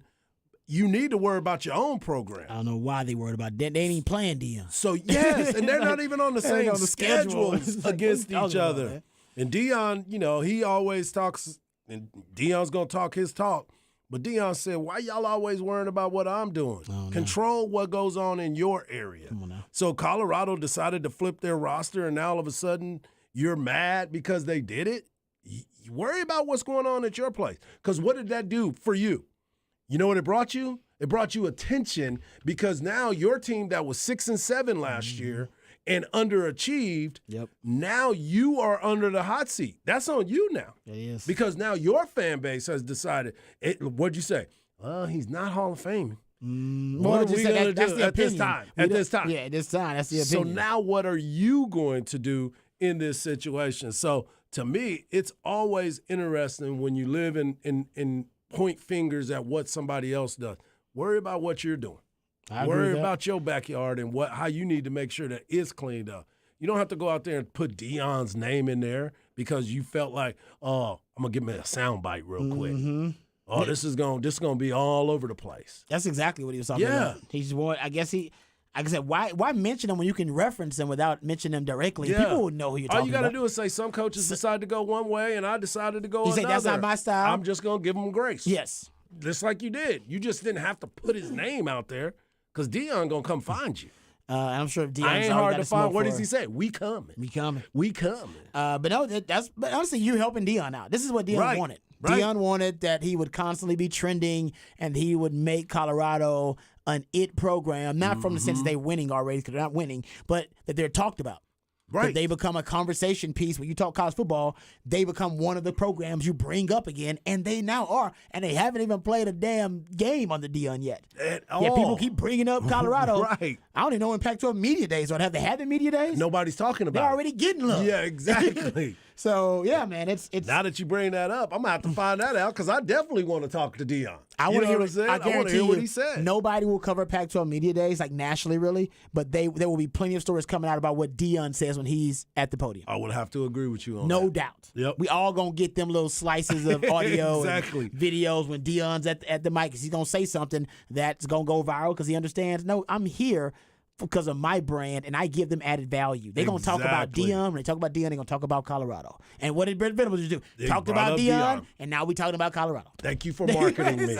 Thank you for marketing me. That's exactly right. Yeah. So, like I said, even if Deion sucks, guys, it was so worth it for Colorado. Yep. I mean, the amount of free media they're getting nationally just because of this social media file. Like I said, it may not add up to a damn thing, but just recruiting alone, their profile is picked up immensely, exponentially. Social media file immensely. So if Deion fails on the field, that's fair. I mean, sometimes coaches, they just don't fit. They're not good coaches, whatever. They're exposed. Think about all the added value you get. You could have hired some other guy, too, probably did the same damn thing, and nobody would ever even whispered about it. No, nobody would have even talked about it. Nobody even cared. Because there's other people that have done that. Exactly. When Deion implodes, it's going to be big news. Everybody's excited about it. And you know what? And there'll be a hype about who's going to be the next coach at Colorado just because Deion had the job before. And he's bringing in top talent. And your NIL dollars are going through the roof because he brings Nike with. They just switched to Nike, I think. Yes. I mean, they're bringing back his old shoes when he played. It was so, like I said, I don't know why somebody thinking, I'd be like, man, we hiring him. But what if he fails? Well, he's going to fail. He's going to fail successfully if that's possible. It's going to be really fun to watch. It'll be the best failure we ever have as a program because he'll leave the program better off than he found it, even after the failure. He can't help it. And everybody is excited about it because they want to see Deion. Yeah. Everybody wants to see what Deion does because he's going to be the guy that everybody wants to see implode. And I'm like, that is great. That is great. I'm excited for it. So it's like you guys are contradicting. Deion wants his name mentioned. We didn't say Deion. Deion says leave his name out of the mouth, but Deion's playing a game.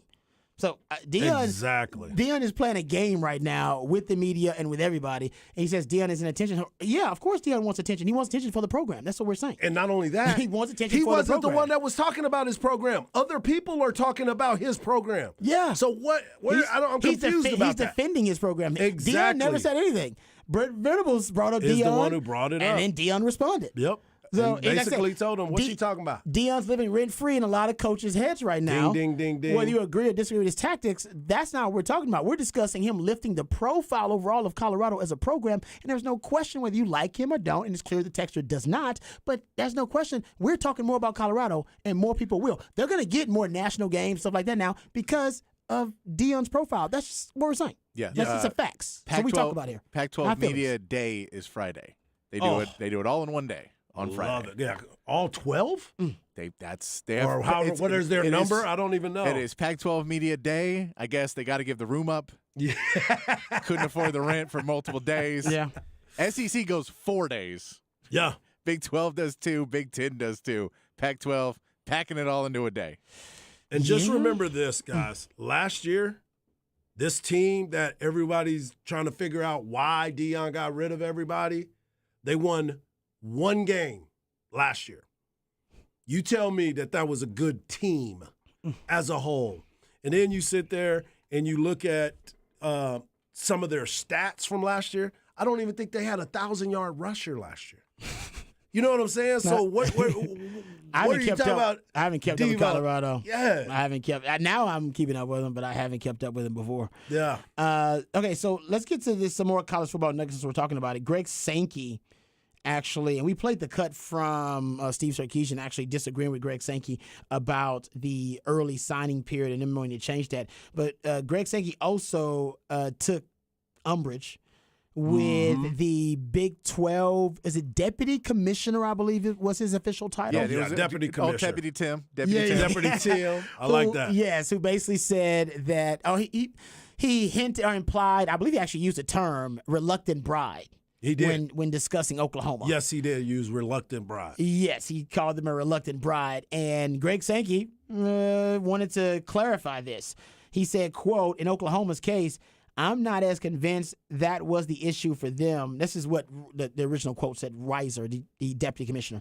He said, in Oklahoma's case, I'm not as convinced that was the issue for them. I think they were more of what I would call a reluctant bride that kind of felt like if we don't go, what happens to Texas versus Oklahoma game, basketball game, and all the things that we know from he said OU Texas, but Texas OU, standpoint that are really important.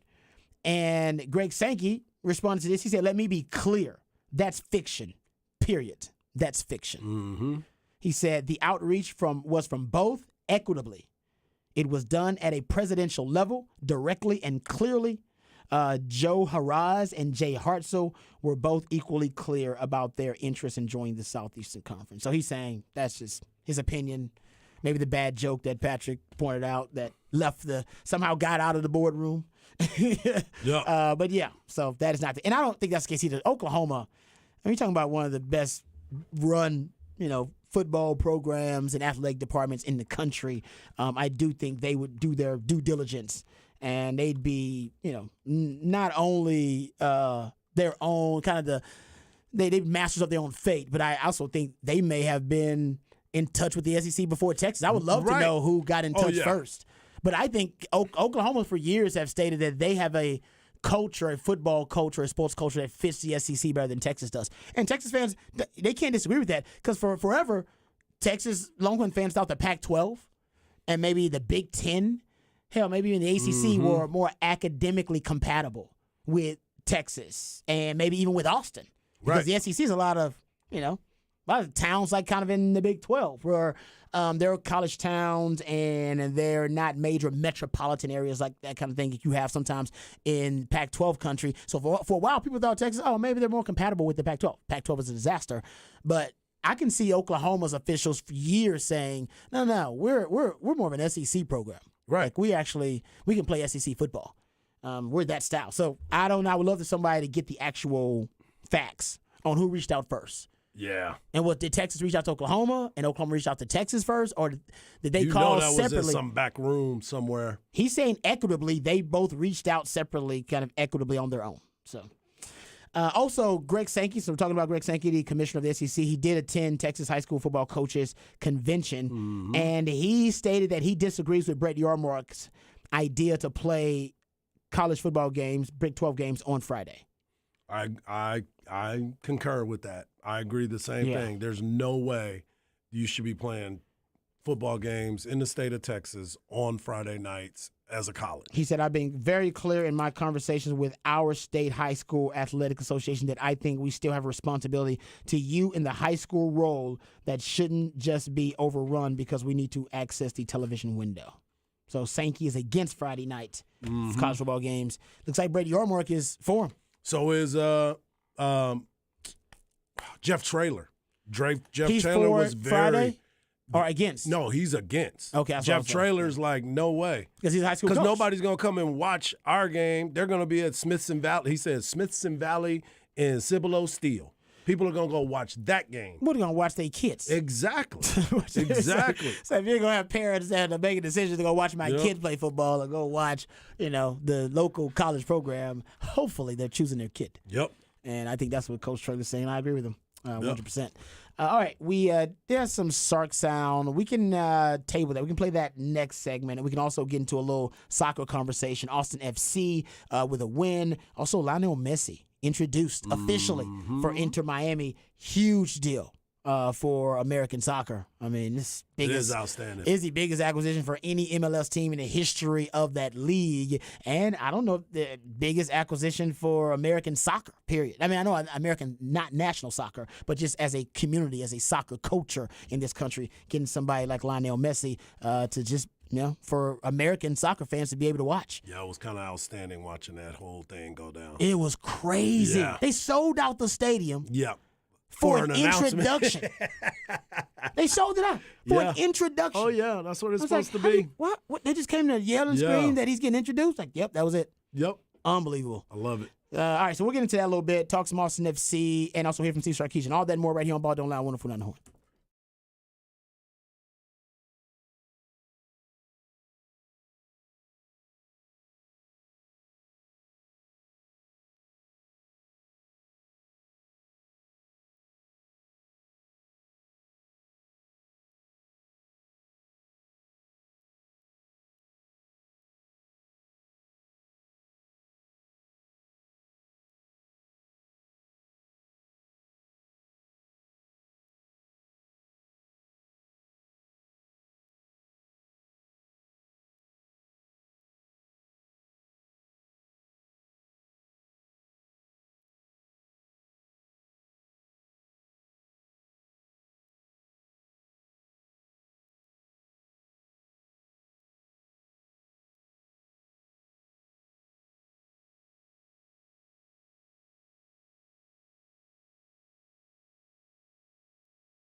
Welcome back to Ball Don't Lie right here on 104.9 The Horn. It is Smooth Soul Monday edition of Ball Don't Lie. That's when Patrick, the Idillionaire, he takes jams that are intended to soothe the tortured soul of sports fans. And right now, it seems like running backs are the tortured souls that we're talking about. A lot of conversation about the running back position overall and how it's been devalued. We'll get back to that conversation. Can we talk about Lionel Messi real quick, guys? He was introduced at for Inter Miami this weekend, and they sold out the stadium just for him to be introduced. They sold jerseys outside the stadium for $200 a pop. Apple, because I have Apple TV, Apple Plus, they put it out there for free. Some of their MLS games they offer for free, and then some of you actually have to go through you got to have the Apple Plus package or whatever, the MLS package. But they offered it for free because they're basically trying to hook people like, hey, you want to watch the best soccer player in the world? Maybe that one of the best that's ever lived. You get a little free sample. And how about this? Apple revealed that because of the Lionel Messi season coming up for Inter Miami, they're gonna have 18 cameras at every Inter Miami game. 18. Smart. They want to get every angle of Messi because they know from around the globe now they're gonna have tons of people tuning in just to watch Messi. Yep. So they said they're gonna have smart move. Yeah, they're gonna have a sky. Unlike any other game, they're gonna have a sky cam, drone, the slow motion cameras. They're breaking out all of the cameras, all their best technology for the Inter Miami games. And I mean, why not? I mean, won the World Cup 8 months ago, tournament's best player as well. So he still got it, whatever it is. Yep. He still got it. And his debut game will be against Cruz Azul. I mean, the tickets right now are more expensive than some of the finals tickets for the NBA Finals. Yeah, we were looking the other night because we're going to be in Miami. Oh. And so we're trying to see if we could get them. And as soon as they even uttered that price, your boy was like, nah, we're good. Yeah, man. Yeah, we'll watch it on Apple Plus. Who's who, yeah. How many people are we going to see try and make a name off themselves on Messi and then either get embarrassed or do something? Because, that's the one, it's on oh, yeah. If you get a highlight against Messi around the world, then guess what? Everybody sees it. And, I mean, I know him coming here is a big deal, but you may want to go over there and because they're going to pay a lot more money. Yep. Speaking of more money, you're right, because the idea is that Messi's taking less money to come here because he was offered a ton more money, even by the Saudis, apparently. Oh, the Saudis, they offered him a ton of money. Reportedly, they offered him $1.6 billion for 3 years. Like a 3-year deal, $1.6 billion. Oh, that makes it less. $3 billion. Yeah. Whoa. But, okay, so he may make, I don't know if he's going to make that much money. He might because of his deal with Apple TV. It's possible. Not just Apple. He's got, so his new deal will pay him salary. If you just take his salary, I think he's going to make like 50-something million a year, like kind of his salary and the signing bonus and all that, the contractual stuff. But you point out, Harge, he's got revenue sharing deals now. Absolutely. He's got revenue sharing deals with Adidas. So that's their main merchandising partner. So he's got a piece of their Adidas deal. He's got to share the Apple TV season pass revenue, as Hart brought out. And he has this is probably the sweetest deal, an option to buy a stake in a club or buy a club if he wants, an MLS club. Once he's done with his contract, he'll have an option to do that as well. Mm-hmm.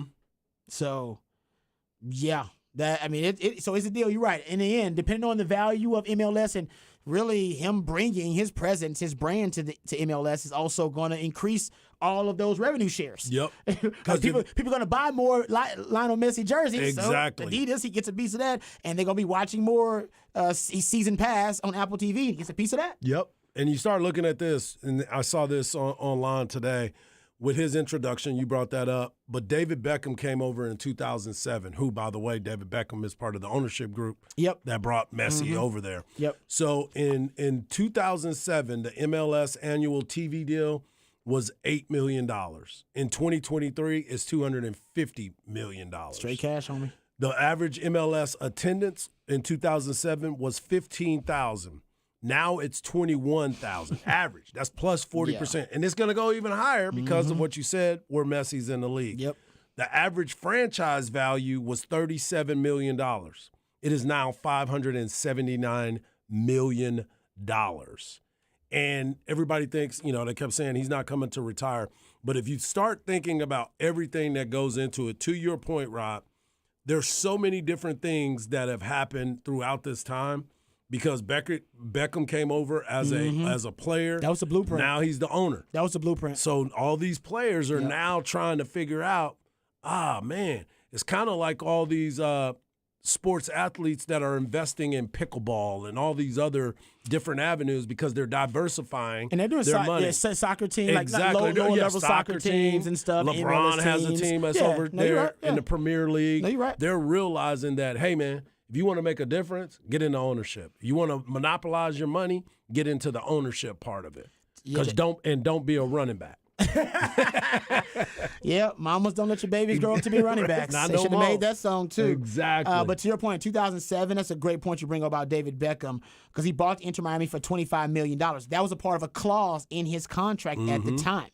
And now Inter Miami, I think, is valued at $600 million. This Lionel Messi deal is going to push him over the top, $1 billion valuation. I believe they'll be the second $1 billion valued franchise in all of MLS. But in 2007, and I remember when all this kind of went down, David Beckham, he basically took a pay cut. He was making like $20 million a year back then. Took a pay cut to move to MLS. Everybody thought he was crazy, but crazy like a fox because he got into all those profit sharing deals that backloaded his deal, and they were tied to basically the upside of the league. The league was a young league, as you brought up, and they were willing to make some deals that most leagues would not be willing to make. And he basically got a percentage of LA Galaxy's revenue, concessions, tickets, merchandising, all that. And the unprecedented clause was that once he retired, same clause that Messi's got now, he'll be allowed to buy, purchase a club or share of a club. Yep. For $25 million. Now that was the price for Beckham. I don't know what the price is going to be for Messi, but he bought it. He was in his contract that he would buy a team for $25 million. Yeah. And now that team is valued at $600 million, going on probably close to $1 billion now. And they'll be the second $1 billion MLS franchise. Unbelievable. Believe that. That's a great. You're right. I don't know how much he's gonna make because we don't know all the numbers. I saw this though, that basically if you go look at the Adidas website, Adidas listed this. It links like basically a bunch of the Inter Miami products that you could buy. Non-Messi branded shirts and youth jerseys are already sold out of the youth jerseys for Messi.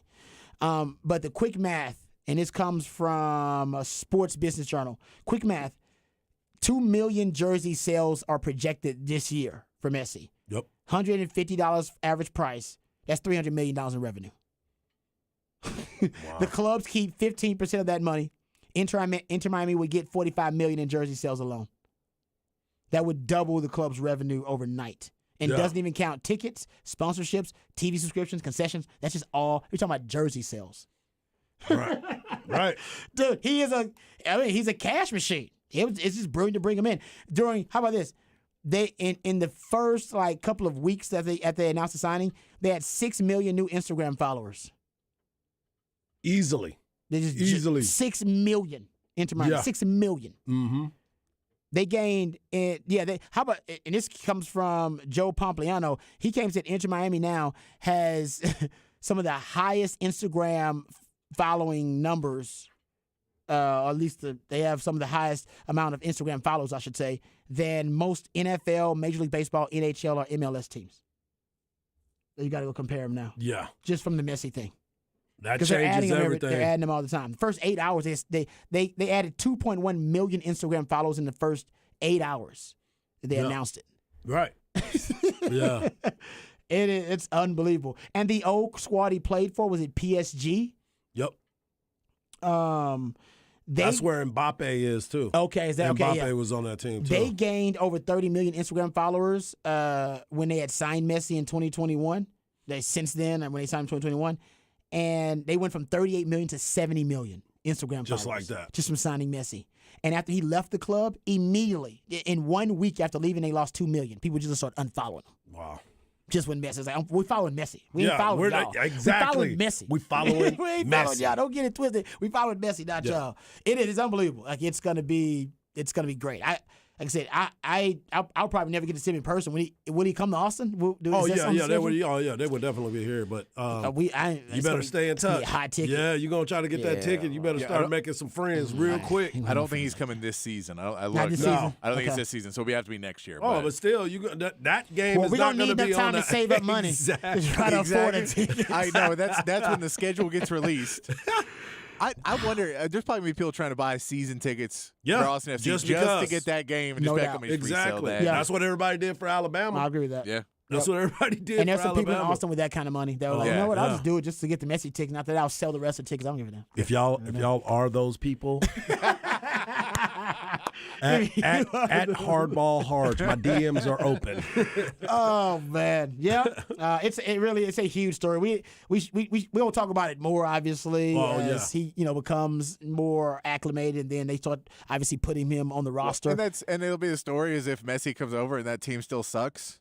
That's a big story too. Because then it's like, well, all right, you got this, you're paying all this money, and then your team's not winning, but people are coming, but they're not watching it. I mean, like you're just watching a bad product still. Yeah. We'll watch a car wreck now. Americans, we love to rubberneck. We're rubberneck all day and we're like, hey, what's going on over there? Austin FC did get a win over Sporting KC this past weekend, 2-1. So I believe now they're 5th. Yeah. In the conference standings. Playoffs. They can't seem to get healthy at the same time. They keep getting guys getting banged up. Yep.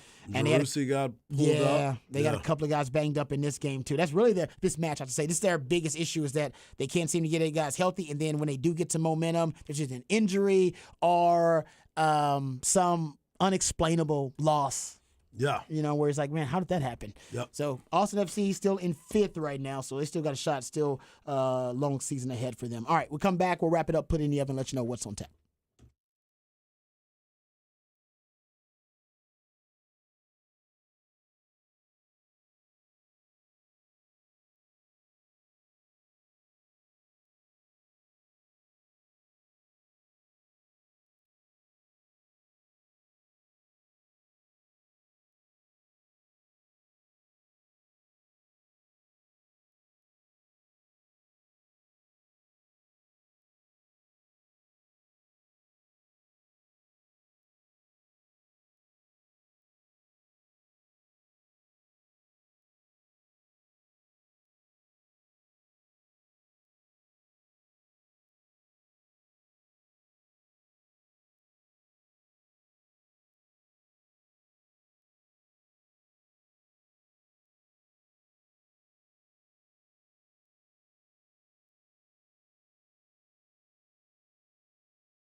All right, welcome back to Ball Don't Lie right here on 104.9 The Horn. Getting ready to wrap it up and put it in the oven. Before we do, we'll let you know what's on tap. If you missed any part of any of the shows, please go to hornfm.com. You can catch up with them on the podcast page.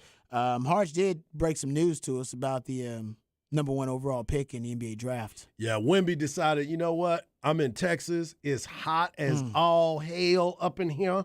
So he decided to cut his hair off. Come on, He got that nice little fade. He didn't go Harge. Nah, He went Rob B. It ain't ball fade. Yeah, It's he just went like a Rob B. taper. Yeah. Nothing wrong with that. Hey, look, he went to San Antonio and went, my hair's too showy. I got to go to San Antonio, just get a release plain.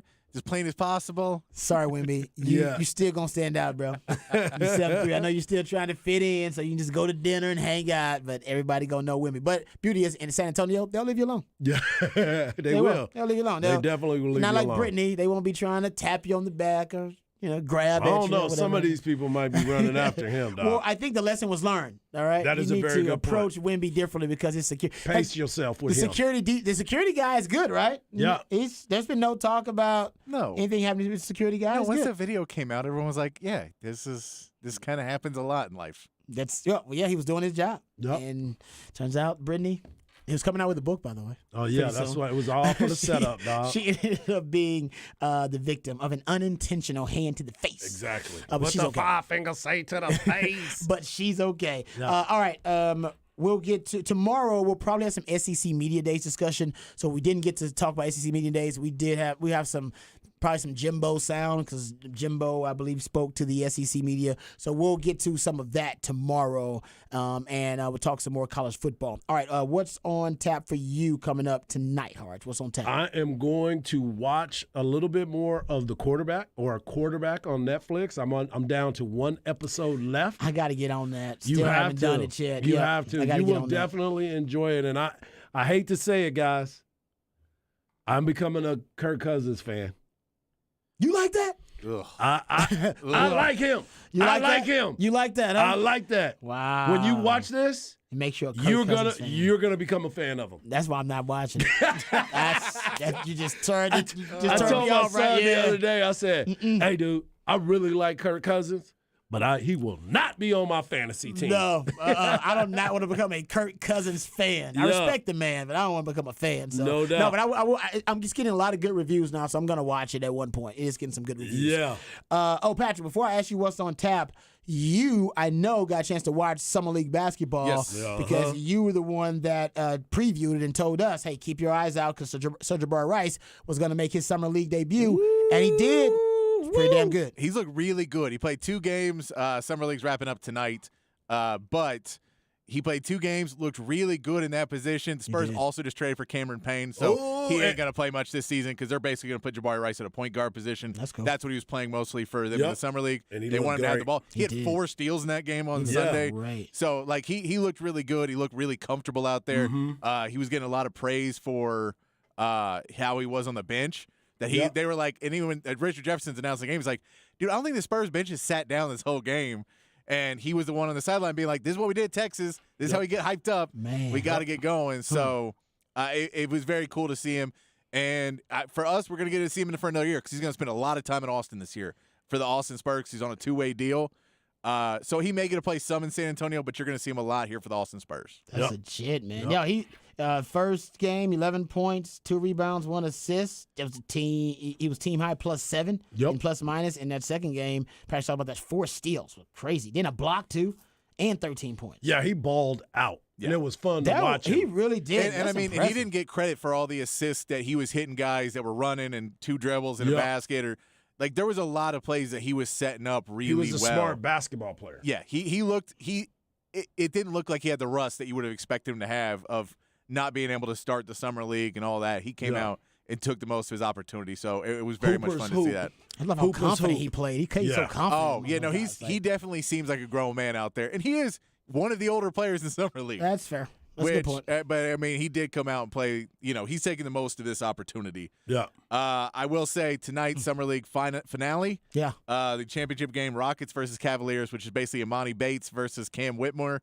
the Rockets By the versus way, Cavs. who's the MVP, by the way, of the Summer League? Yes, Kim. Cam Whitmore got named MVP. You know, did he really? The one that nobody wanted to draft because he had a bad knee the or bad bad evaluation, a bad interview, didn't whatever. work out hard. Okay. Didn't do all. He knew what he was doing. He wanted to go play for the Rockets. He was like, let me put it out here that we terrible. I'm going to work out bad. I'm all about that. I like it. Looking impressive. Yeah. On tap for me tonight, I'm probably going to I'm trying to think about watching John Wick 4. Think about watching it. You won't be mad about it, but you need to watch quarterback. Yeah, I will. I watch it. I need you to watch quarterback. I'll watch. You got me. Now you turned me off. Kirk Cousins fan. So I'm a Kirk Cousins believer all of a sudden. Kirk Cousins and Marcus Mariota. Yes. Well, don't worry about him. But Cousins, you will love. Mariota, not so much. I mean, I like him, but but you are definitely going to. And Brittany Mahomes is not that bad. Wow. You are really selling this hard. Yeah, exactly. That's what I'm telling For you. season 2, Jackson's hosting. All right. Hey, Jackson didn't say a word. Remember the revolution when I be telling about. I'm talking about it right here on Ball No Lie. We love you guys. We mean that. Take care of yourselves. But more importantly, take care of each other. Peace.